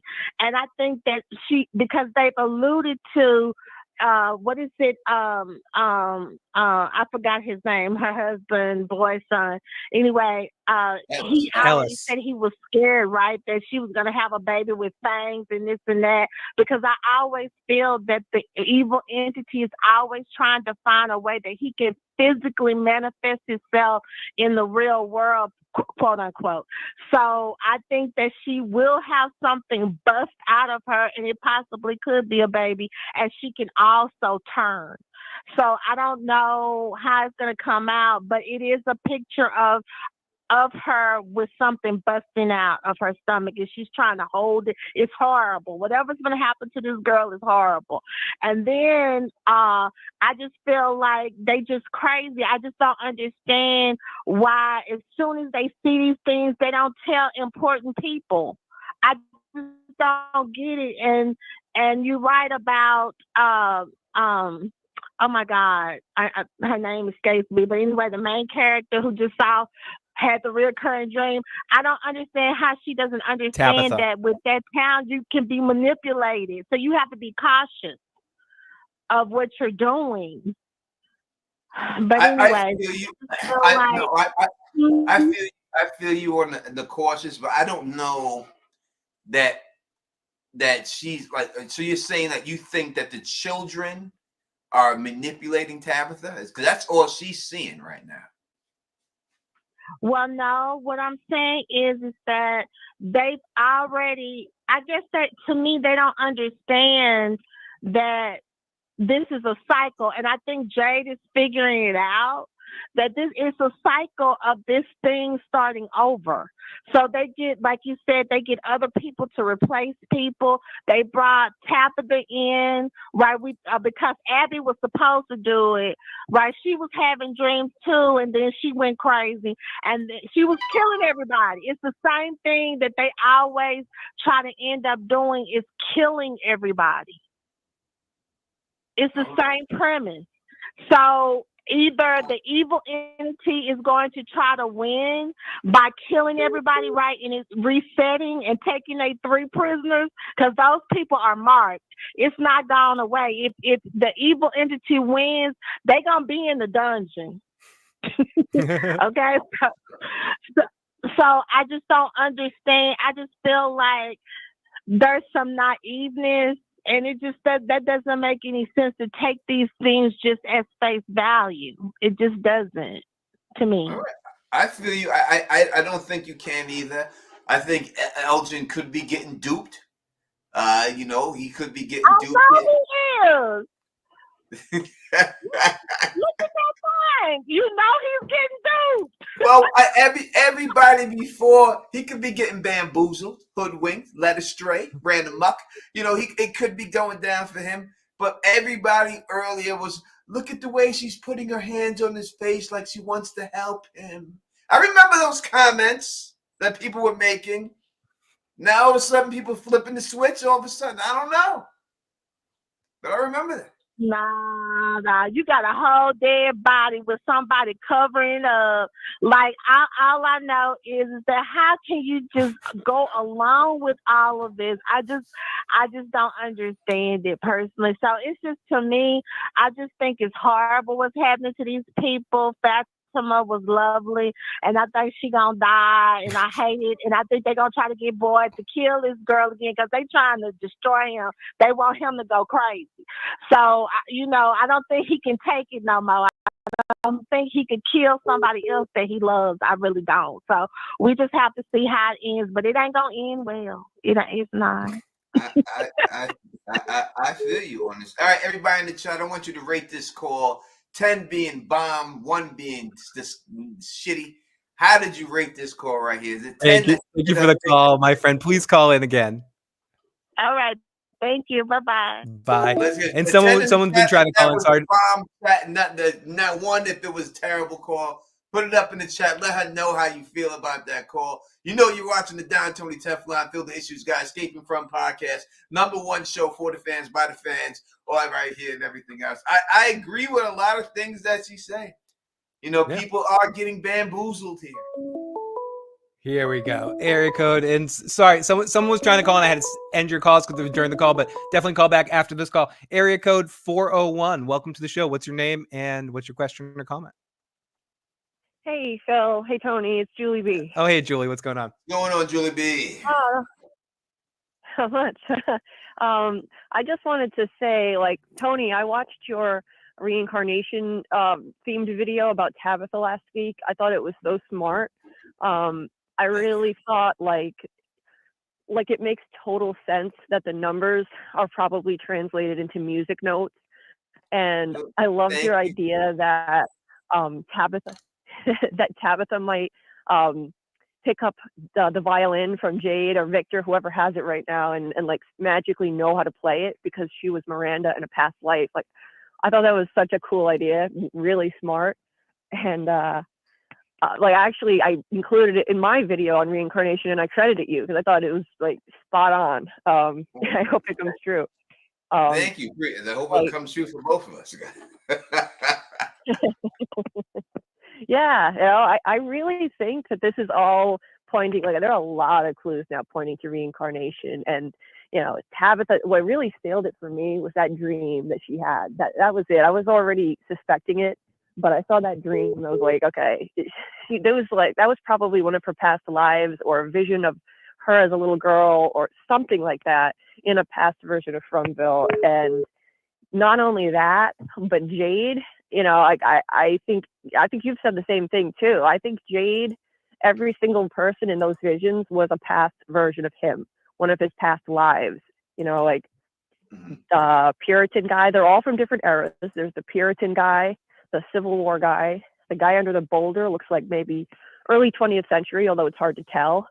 And of course, Christopher, they're all probably from really different eras. I mean, the guy under the boulder, yes, it's hard to tell, but I just think it makes sense. I think they're all versions of him trying to warn him. It's kind of like how Miranda said all of the previous chosen ones, she could see them all and how they failed.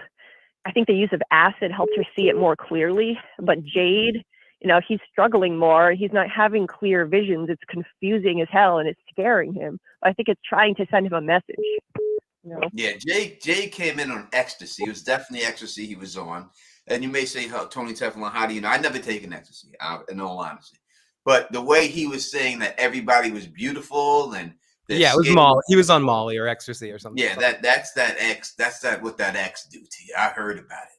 People used to say when they're on ecstasy, they should be like, "Can you just blow on me? Just blow on me a little bit." It feels good. Yeah. I mean, not that I know. I don't know about that. Acid, mushrooms, mescaline, but not that.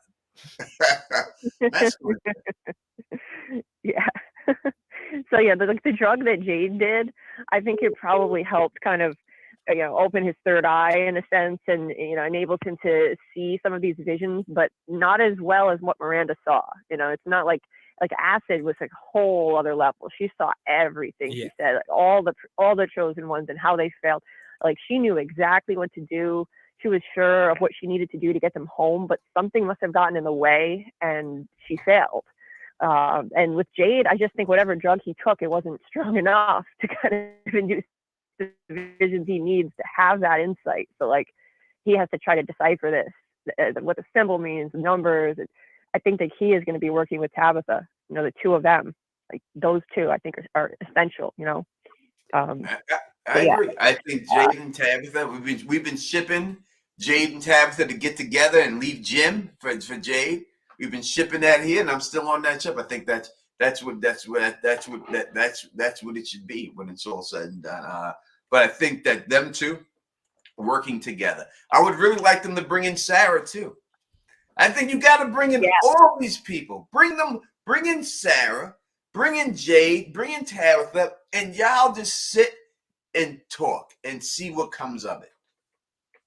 Yes, please. Like all of those key people need to get together and stop sharing things in little groups of two. Like they all need to come together for sure. And I think the key is Jade and Tabitha, but they would have a much easier time figuring this out together if other people would share with them.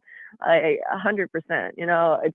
It's frustrating, but yeah, I feel like in the most recent episode too, when Jade was talking about fate versus free will and how like there's nothing Tabitha could have done to avoid getting here if she saw this place as a little girl.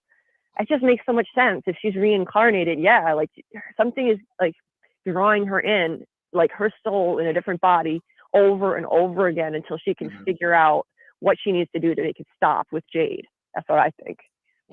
Glue guns and roses. This is all just speculation. This is not spoilers. We're just giving theories. I have not seen anything.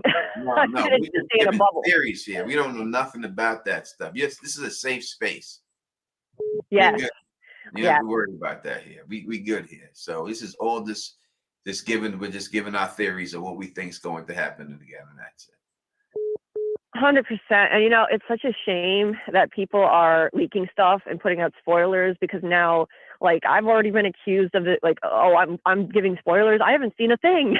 Like, I haven't seen a single thing. I've been working so hard on my videos, and so it's just like, why do these idiots have to ruin it for everybody else? If you see the spoilers, it's ruined for you and you don't get to theorize. If you don't see them and you're right, people think you've seen them.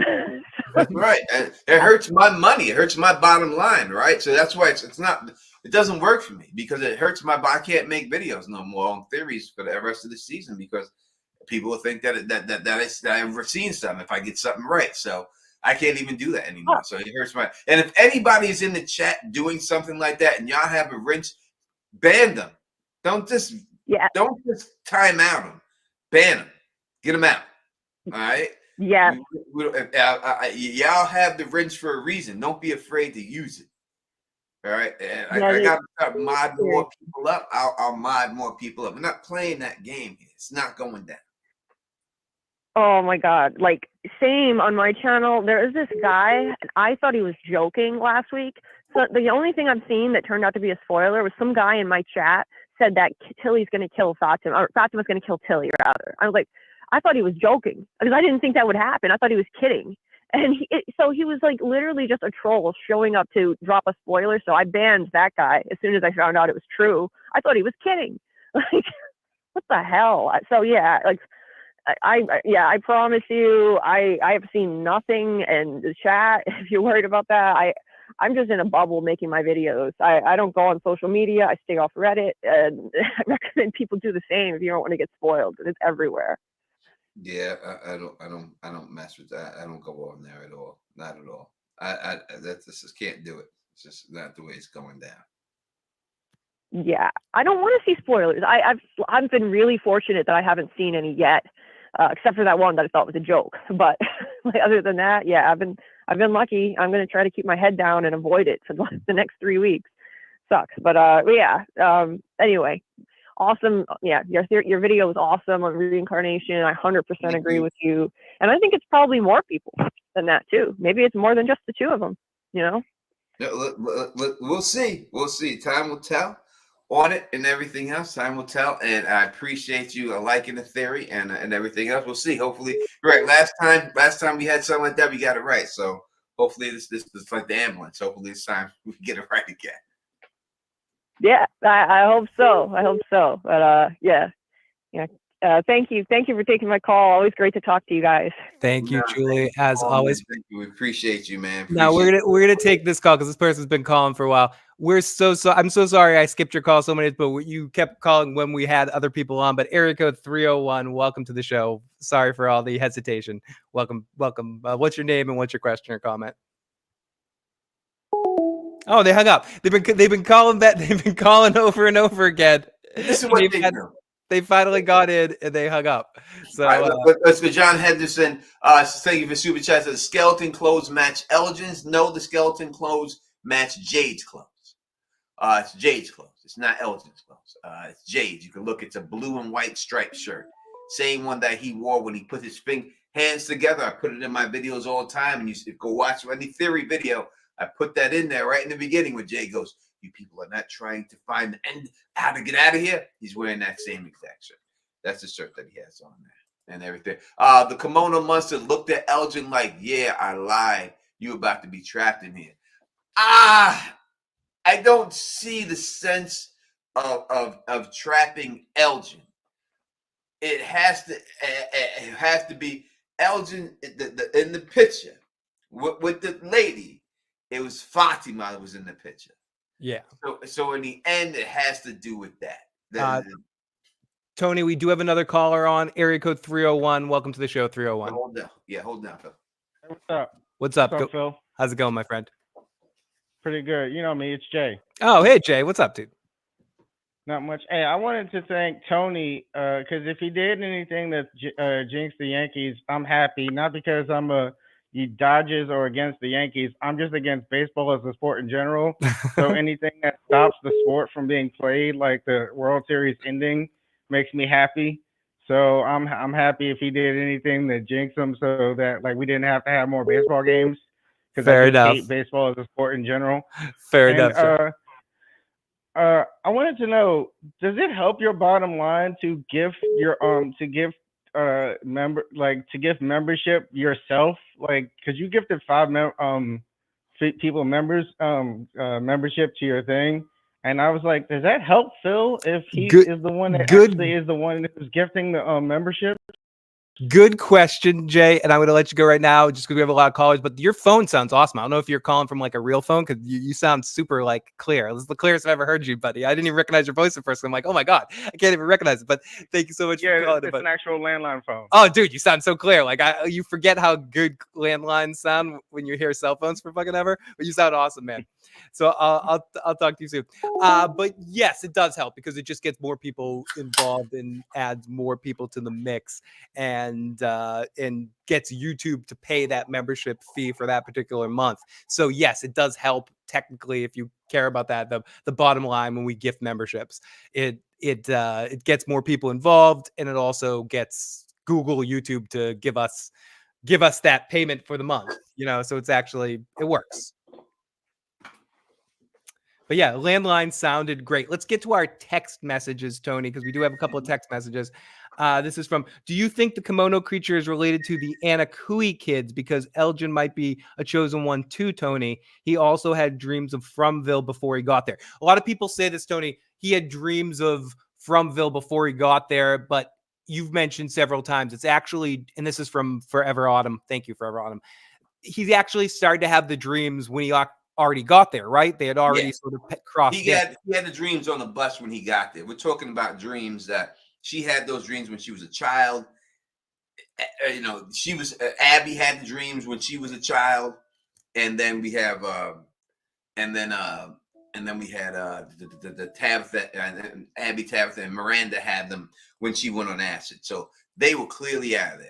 How are your finances? Well, I don't understand, Father. Oh no, the last caller asked asked a question about that. Area code 330. What's going on? What's your Let me question? give a shout out to my man Fernandez T for sending the super chat on the Cash App. Thank you so much. Thank Really you, Fernandez appreciate it. Area code 330. What's your question or comment?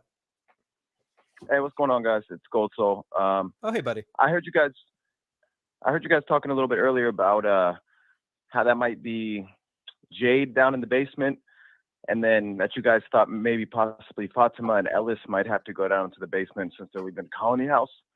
I was thinking maybe what's the chance that, or what do you guys think, that maybe that dead body's Ellis and the kimono lady is Fatima and she's trying to get Ellis saved from Fatima eventually with Elgin's help. So just figured I'd see what you guys thought about that and what's the chance that maybe that's Ellis down there in the basement dead. It would have to be for it to be Ellis.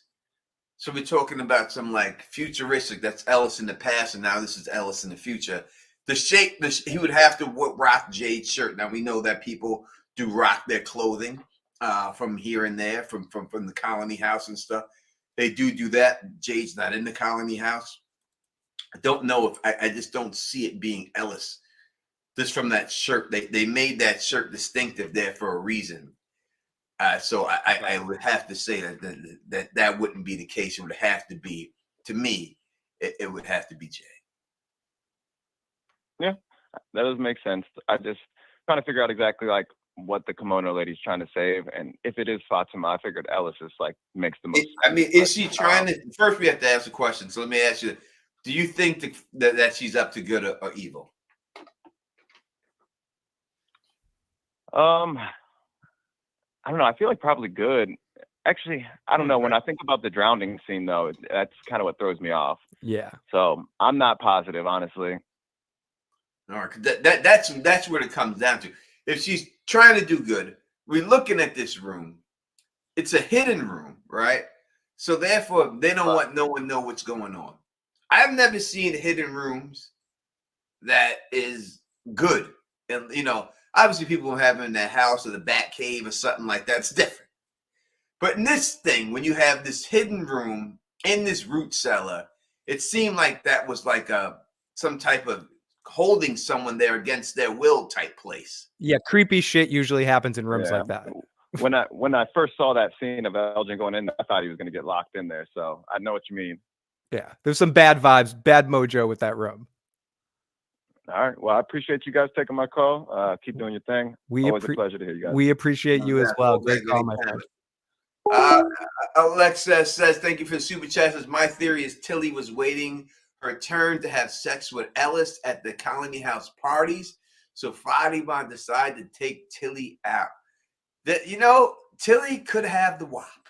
Phil, what do you think? Did Tilly have the WAP? I mean, people want to say something's up with Tilly, so possibly, Tony. We got a couple more texts. This is Yaya Boo Boo. Just an observation. This shows a metaphor for the cycle of abuse, substance, emotional abuse. What do you think take on that is?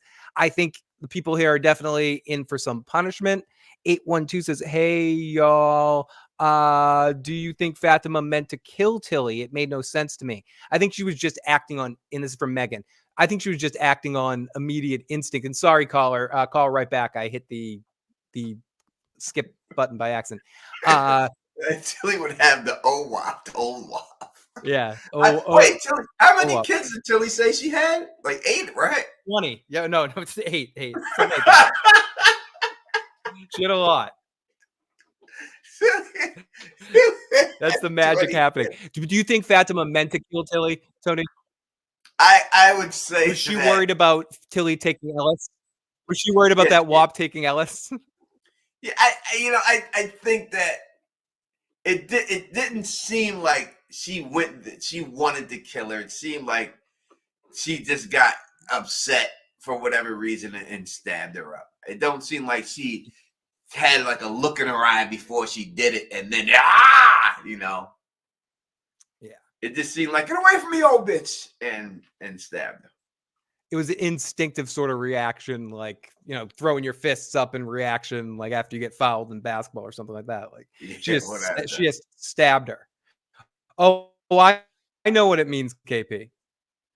until he Glue has. Guns and Roses, you have a lot of questions. You know the number to call in, Glue Guns. We heard from you before. You can call in again. We can talk to you. You know, you can do that.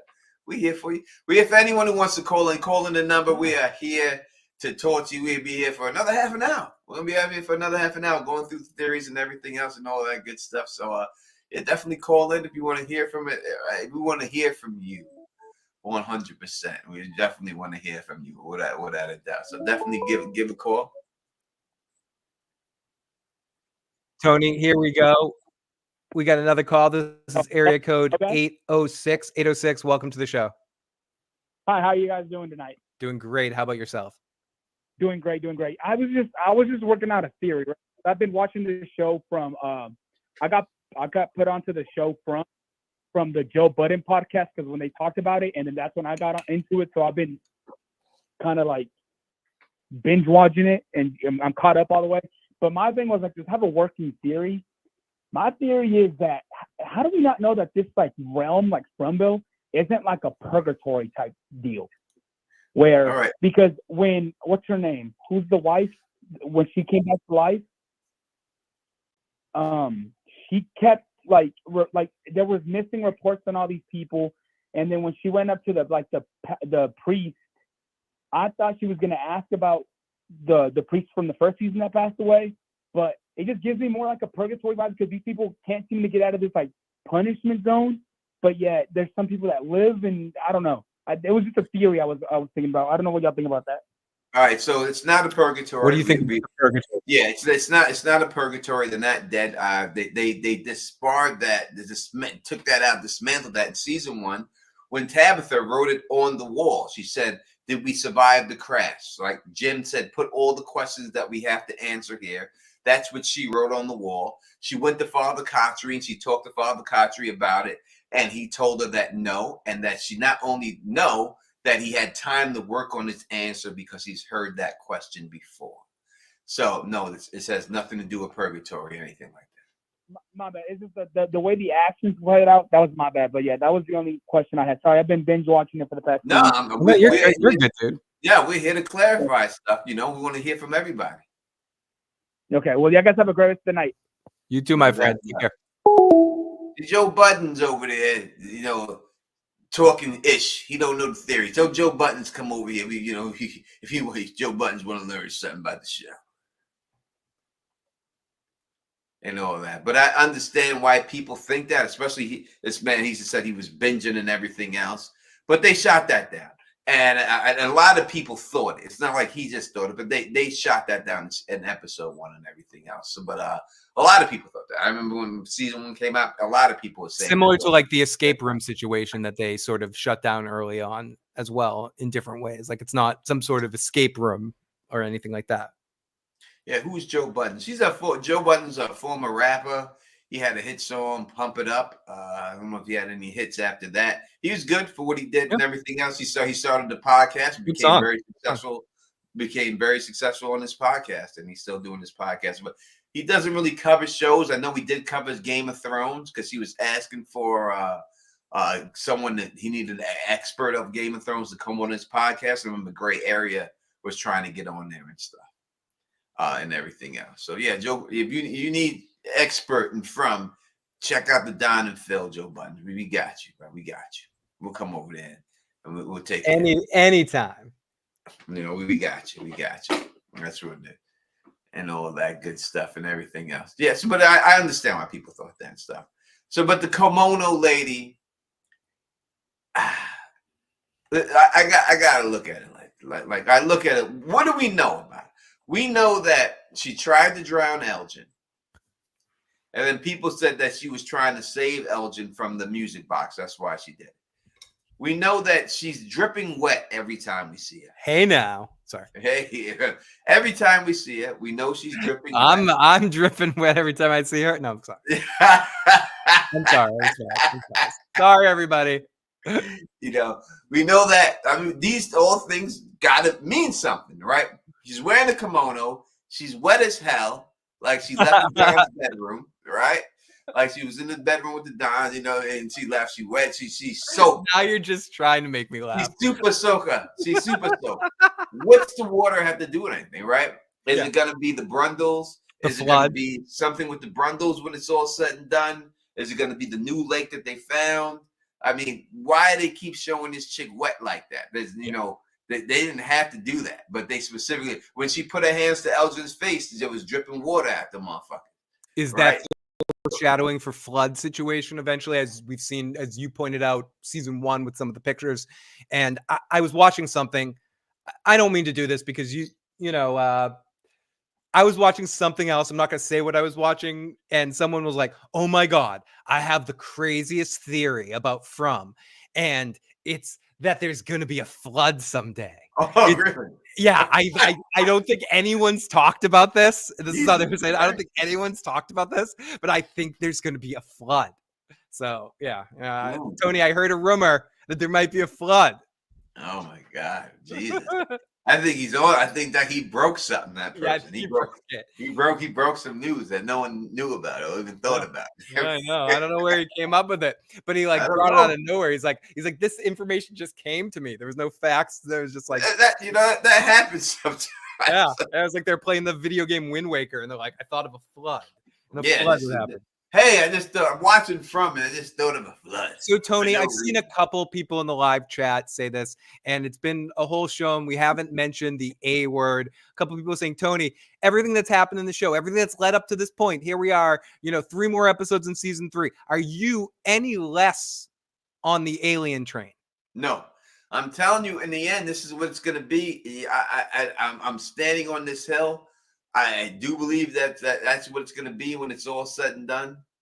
I have made a connection to other things too, but I do believe in the end, that's what's going to happen there. I saw someone in the comment section say, Tony, you're conveniently not mentioning aliens, like you're trying to step away, like you're trying to separate yourself from your alien heritage. I don't have to. I told you I have an expert. We have all sorts of stories, mythologies, legends that could be interpreted as gods, who in reality were misinterpreted extraterrestrials.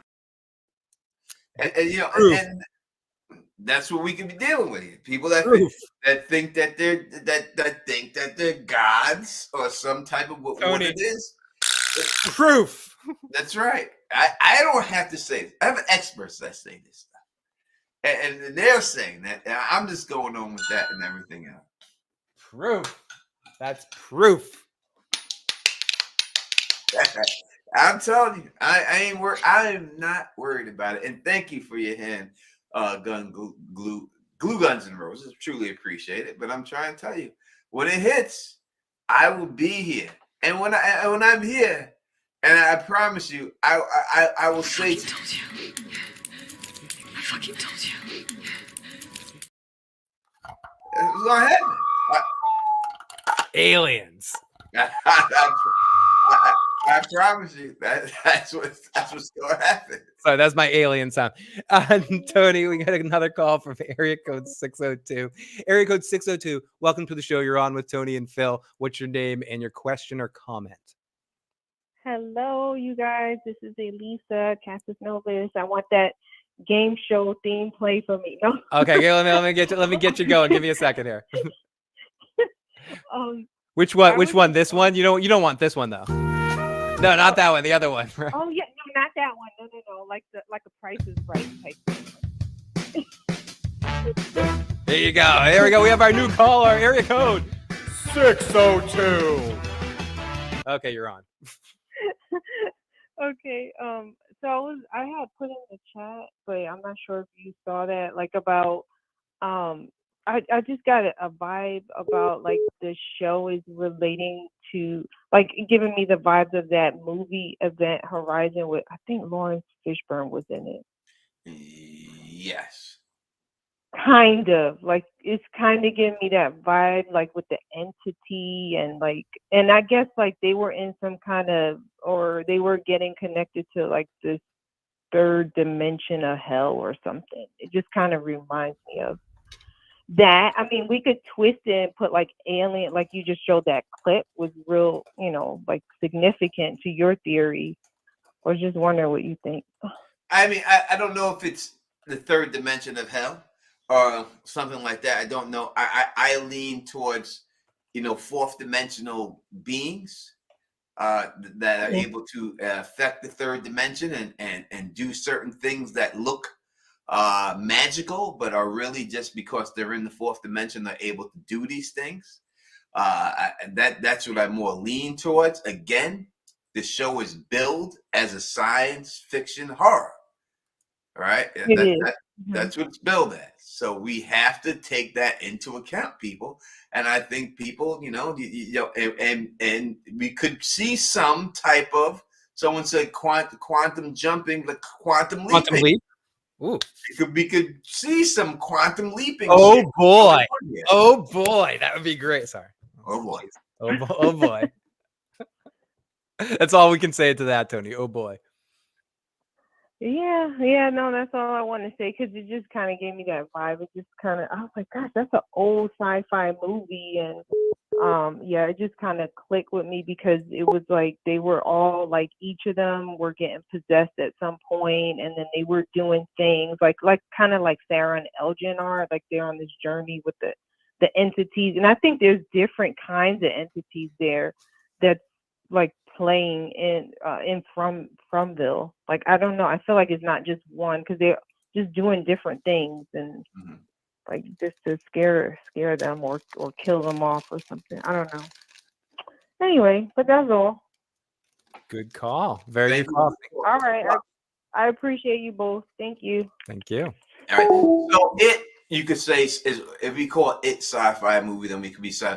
I don't think it says that it's a sci-fi movie. It says it's a horror movie, but the character of it is an alien. Yes. Right? He's an alien. It's an alien. So it's a horror. This is categorized when you look at it as sci-fi and then horror. Right. So that's what I'm saying here. Now, Tony, someone sent a picture of, and I'll send this to you at some point so you can show it on a later stream. So we can show it on a later stream.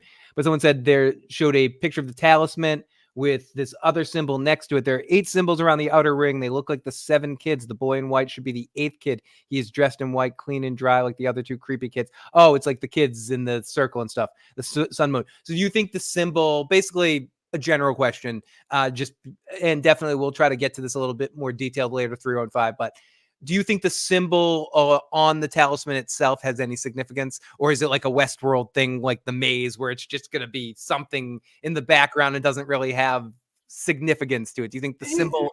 I'm gonna get that, but listen to Chris Ace. Look at this guy. Nonfiction. He's really trying to draw. Look at it. Is an extra dimensional alien, not an extraterrestrial alien. What's that? Wait, what's the what? What is that? What? Wait 1 second, caller. Call back in 832. What?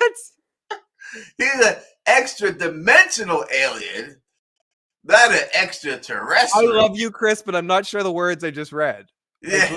What do you mean exactly? He's laughing himself. That's funny. I like that. That's funny. I love you, Chris. We love Chris Ace. We love Chris Ace. That was amazing. Not in a Diddy way, though. Oh, so 832. 832. Welcome to the show, 832. What's going on? Hi, this is Kelly again. Y'all are talking about the flood? Yes. And turn us off in your background. Okay, y'all are talking about the flood. We know there's going to be a flood because Victor drew the pictures of the flood with the spiders. Yes. Well, Victor drew the picture of the people standing on the house with the water right in there. Well, no, but it's another picture of it being flooded and spiders are there too. Well, there's one spider and there's water drops behind it. So you could say that is, but the actual one that would know without a doubt is that he has people standing on top of a house and the whole street's full of water. Right, and we also saw where Jim was being hung up in the towel. Yeah, they strung him by his feet like a bottle from the bottle tree. So all these are possible futures.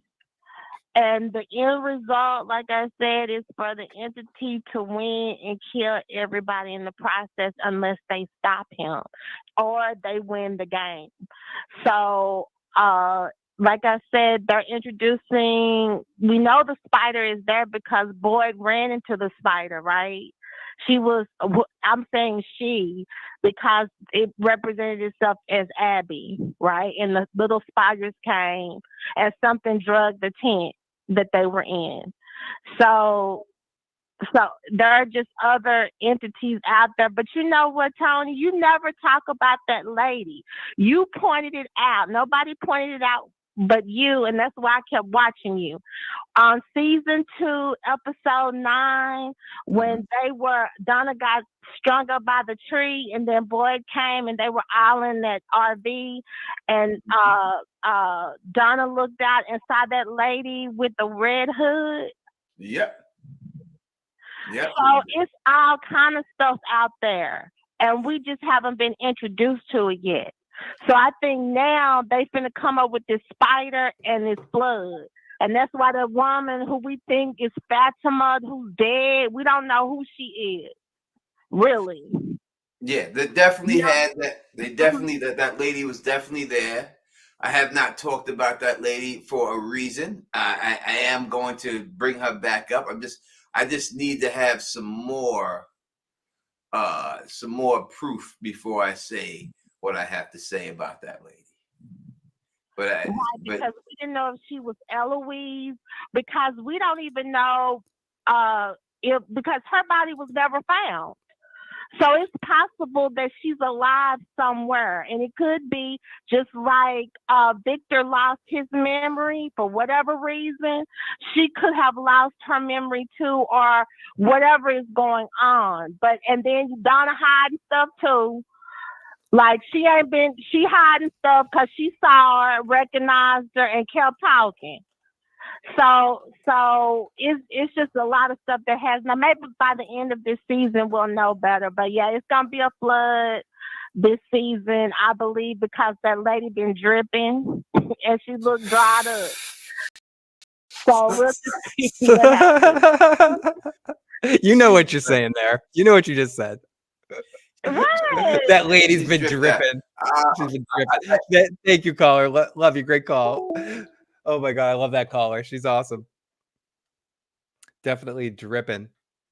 All right, so I would people ask. So this could be considered the aftermaths of the flood. Obviously, we see you can see the pictures on the screen, right, Phil? Yes. Phil? Yes, I can. All right, so you can see that there's blue in the water. You can see there's blue in the water here, and then there's another picture of it right. That's missing photos. That's photos. Anytime somebody does this, I think we're about to see a photo we shouldn't. You know, this is Tony's weekend, and I don't got them in this one. Where's the photo with them on the roof? Oh yeah, doing like the Tremors thing when they're all in the top of the house. I know which one she's talking about the bracelet. I know she's talking.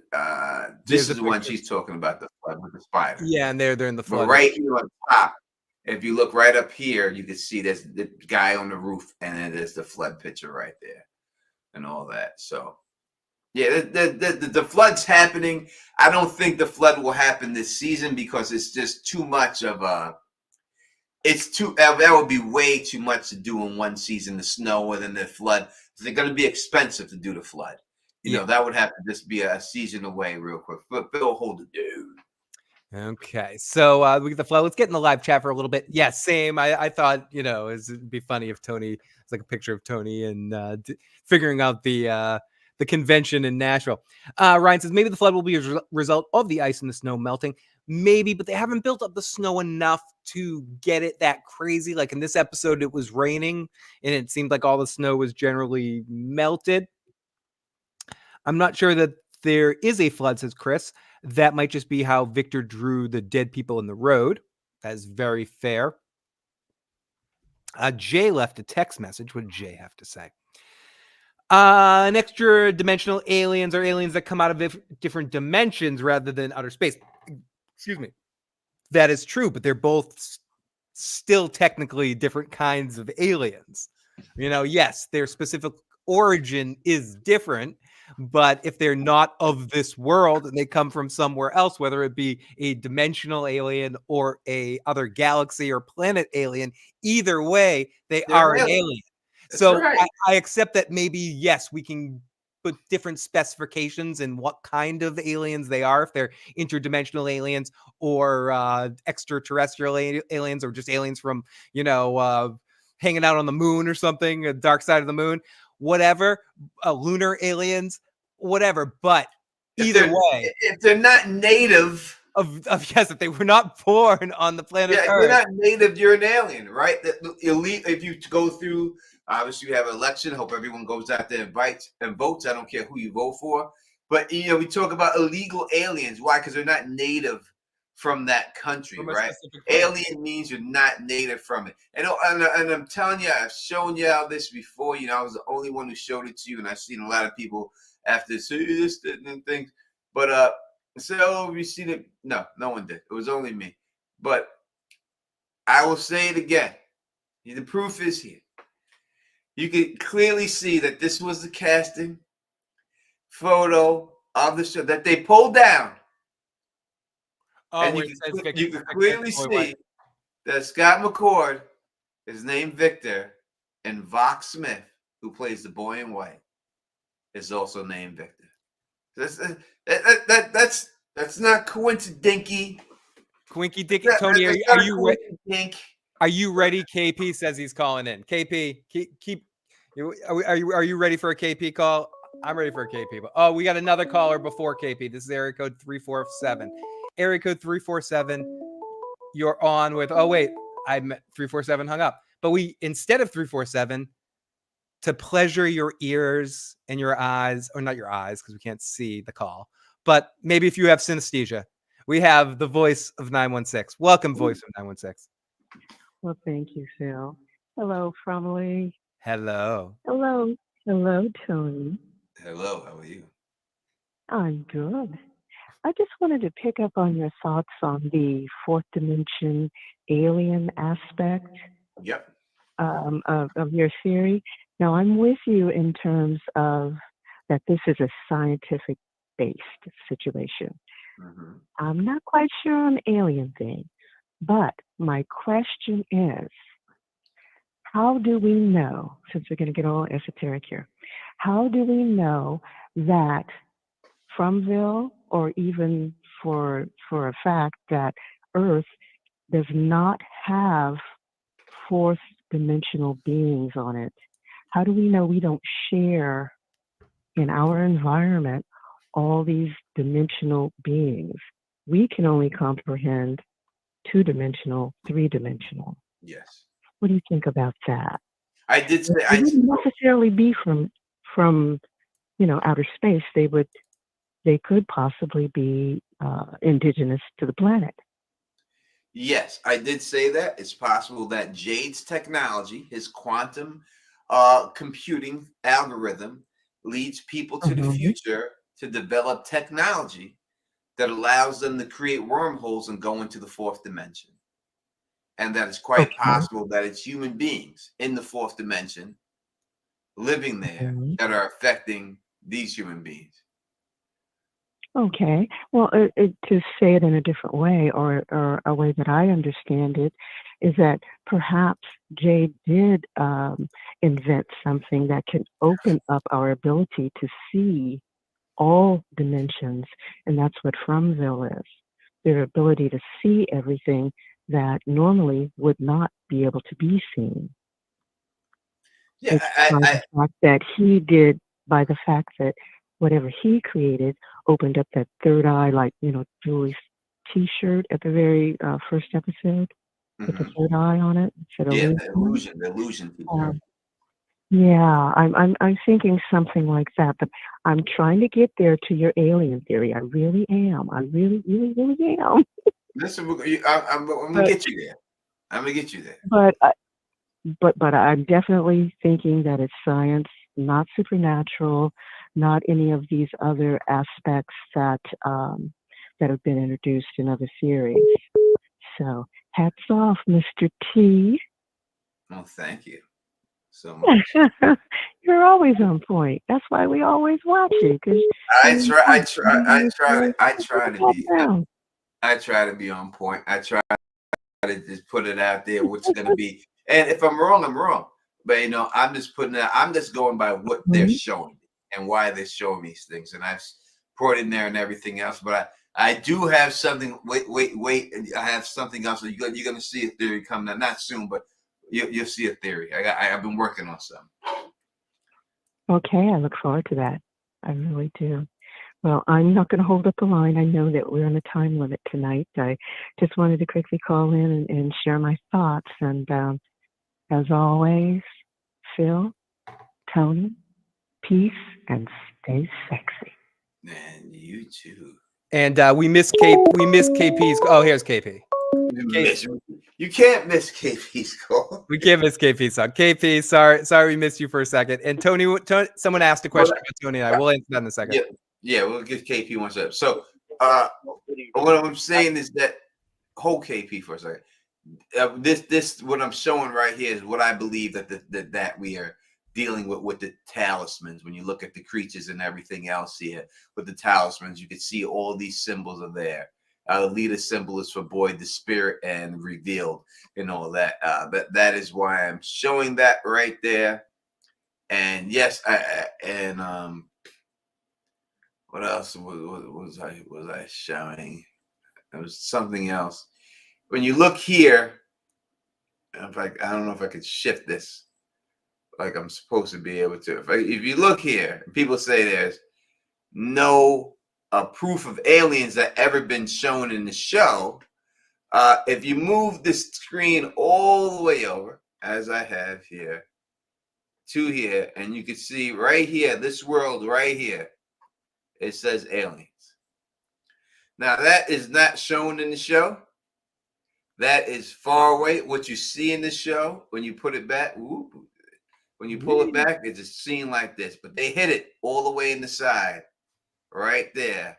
The word aliens, and I've showed you that right there. So when people say that there has been no mentions of aliens in the show up into this place, that is a lie. It was right there on Jim's World about aliens. All right, KP, let's go. Hello, good evening. How is everybody doing? Doing well, KP. Nice. I'm glad to hear that. I did not like this episode.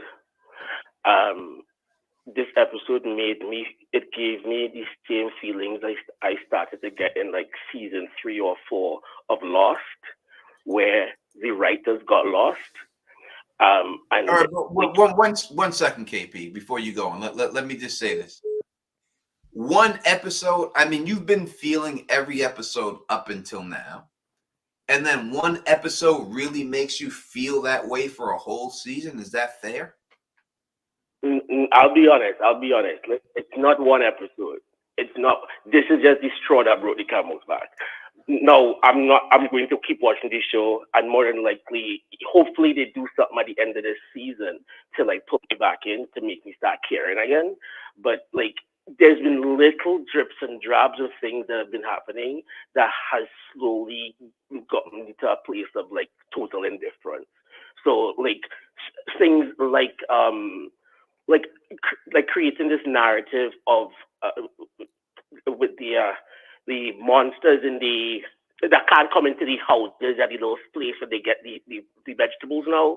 Like that was a thing that they introduced from episode 1 pretty much. And like we have no kind of thought about that. We have no kind of resolution. That hasn't progressed at all. We're we're so starved for any kind of answers, or not even just an answer, but like a direction. We're so starved for direction at this point that I'm starting to not care. Because what happened with Lost is Lost started giving you answers, and then like, okay, that's a good answer. Then they went to another level, and there's more answers. And then there was more answers, and then it ended up being like it's some cosmic. KP, I have one question though. Why does this show have to answer the mistakes of Lost? Can it live on its own? Like, I agree with you about Lost, but I agree with you too. But like, this is how people's minds work, right? You know what I mean? post-traumatic loss disorder is real. I agree. Go on, Phil. No, I'm just saying post-traumatic loss disorder is real. Like, people are so hurt by that show and the mystery box hurting them that they want to, it's like, show me on the doll where Lost hurt you. It's like people are so afraid of this show hurting them, but it's not Lost. Like, we can't bring that baggage onto this show, KP. That's all I'm saying. We can't. I fully agree with you. I fully agree with you. It's like you get into a relationship with a new woman, and like she does none of these things that the last woman did, but for whatever reason, you start judging her based on like. And people are doing that with this show and Lost too much. The difference is too much, you're saying? No, I'm saying not just you. People are doing that, what you just described with this show and Lost too much. Like making this show pay for the mistakes Lost made. There are three. I mean, and there are like three reasons for that. One is Harold. He was in Lost very prominently. Two, it's the same writers. And three, they kind of sold themselves as the next Lost, but we're going to get it correct, because they were saying that in interviews, right? Like Harold was saying in a bunch of interviews for the second season and coming up to the third season. So like, if they put themselves in that spot, pretty much, I don't think I did, right? But but that aside, the episode was a solid 7.0 to me. I enjoyed the episode.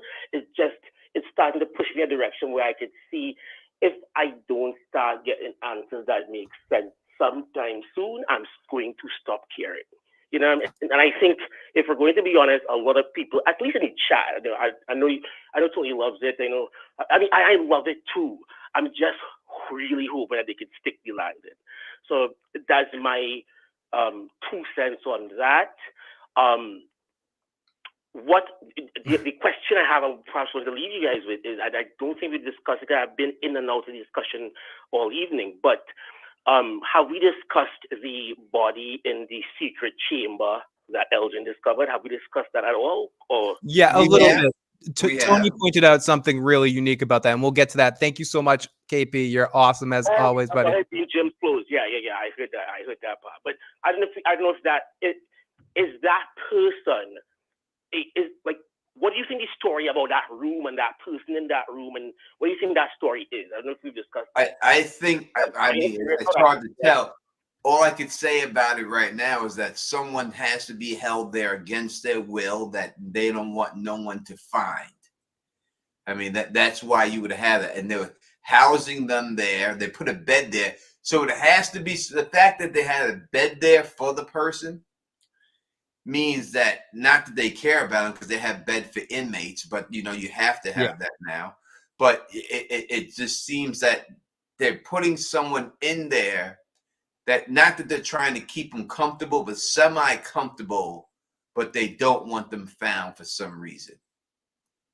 Yeah, like it's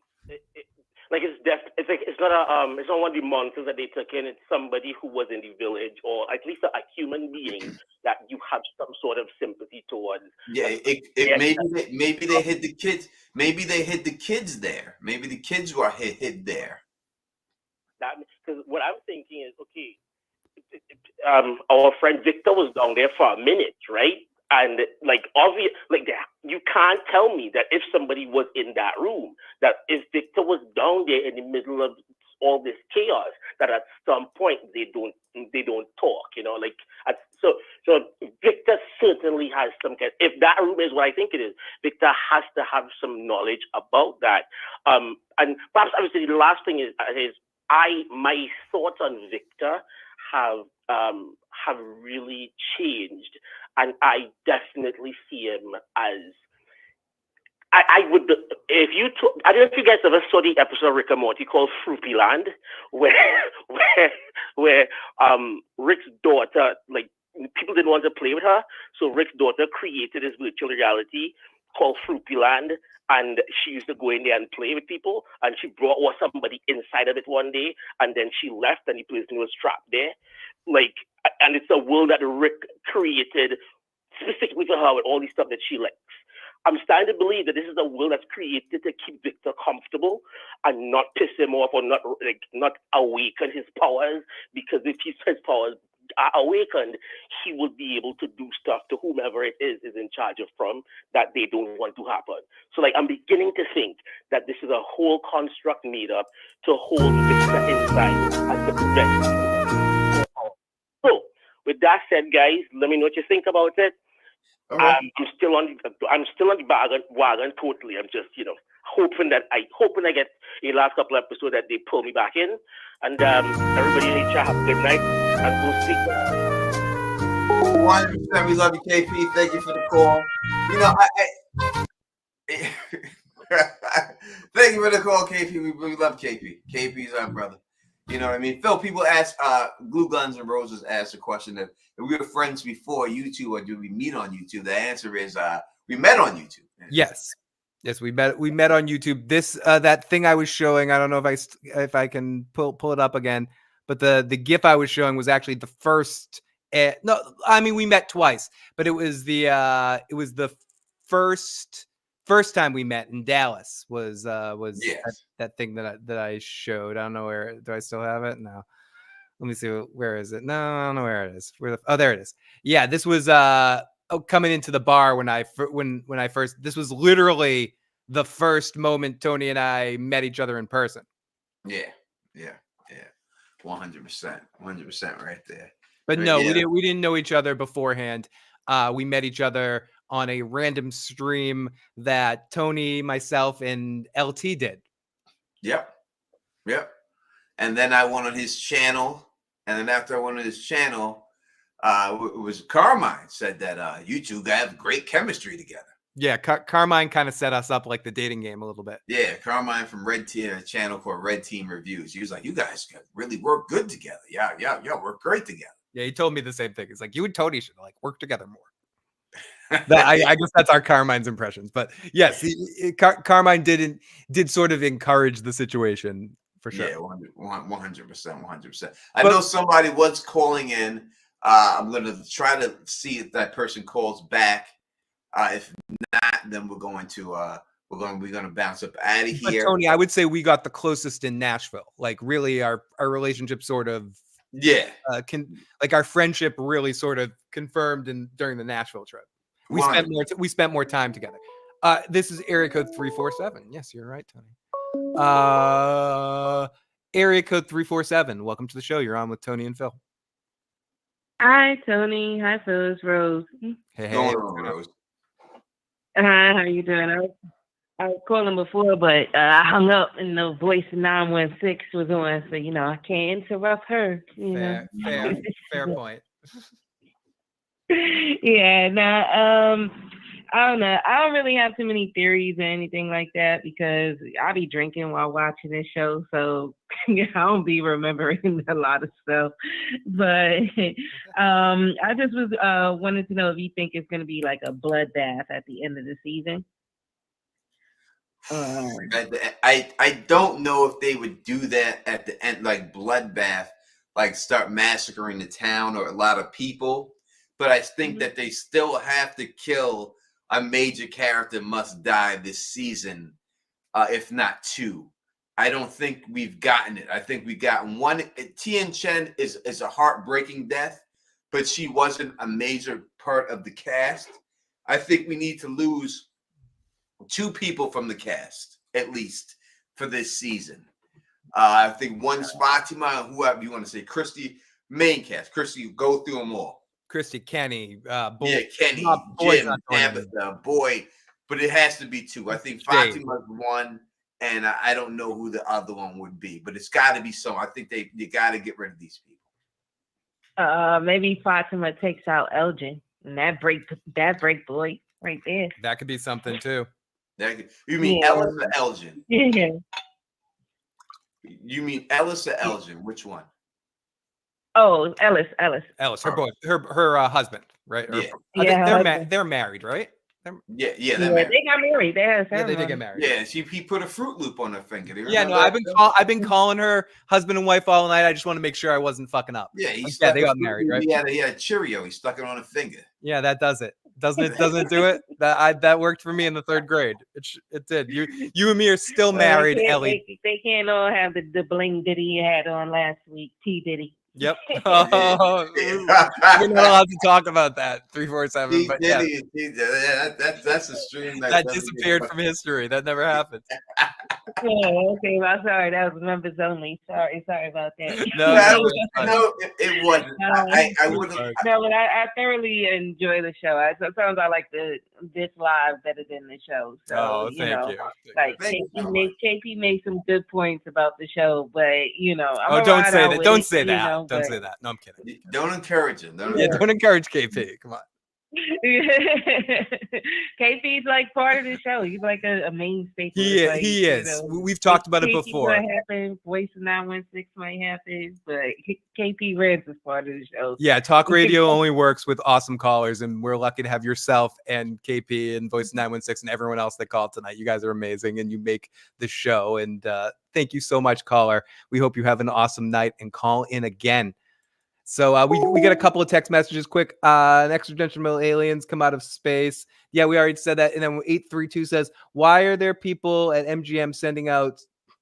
Maybe Tony and I will do a separate stream on this. This is a question about the situation that's happening right now with some of the leaks and stuff. But we'll talk about this maybe at a different date, 832 after the season and stuff. But get into this. But like basically like. It was a question of like, how did this happen, Tony? That kind of question. How did this happen? But, I mean, it's obvious how it happened, but we'll talk about that when the yeah, we'll talk about that more after the season and stuff. 832, but we'll get into that. 100%. All right, let's thank everybody for coming out here and rocking with us. If you're staying awake and you need some place to go see Julie B Deep Dive. She's on live. They're going to be on for like 19 hours, right, Tony? Like Julie B. See, KP went on Julie B. It stayed on for 3 hours. Yeah, dude, it's insane. I'm going to take 3 hours.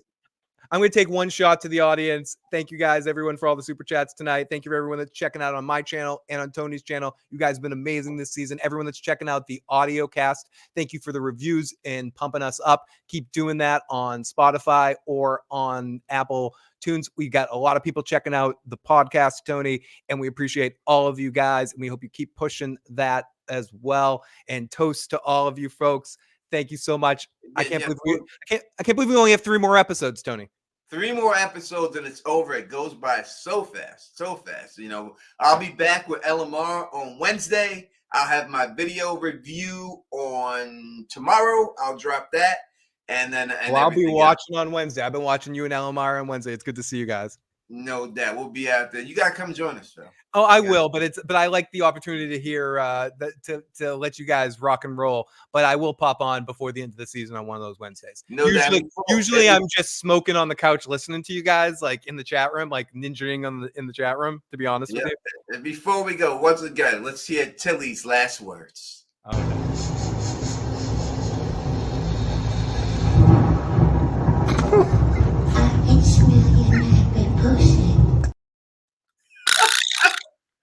Tilly. Tilly went out like a G, God damn it. That's nasty. She went out like a G. She had to let it know before she got out of there. Tilly had to let Fatima know what she thought of him. My goodness. I'm so horrified. I said whatever I said to inspire that. That's horrible. Let's do it. Just thumbs up, this brothers across the realm, the course, subscribe. And until next time, you know who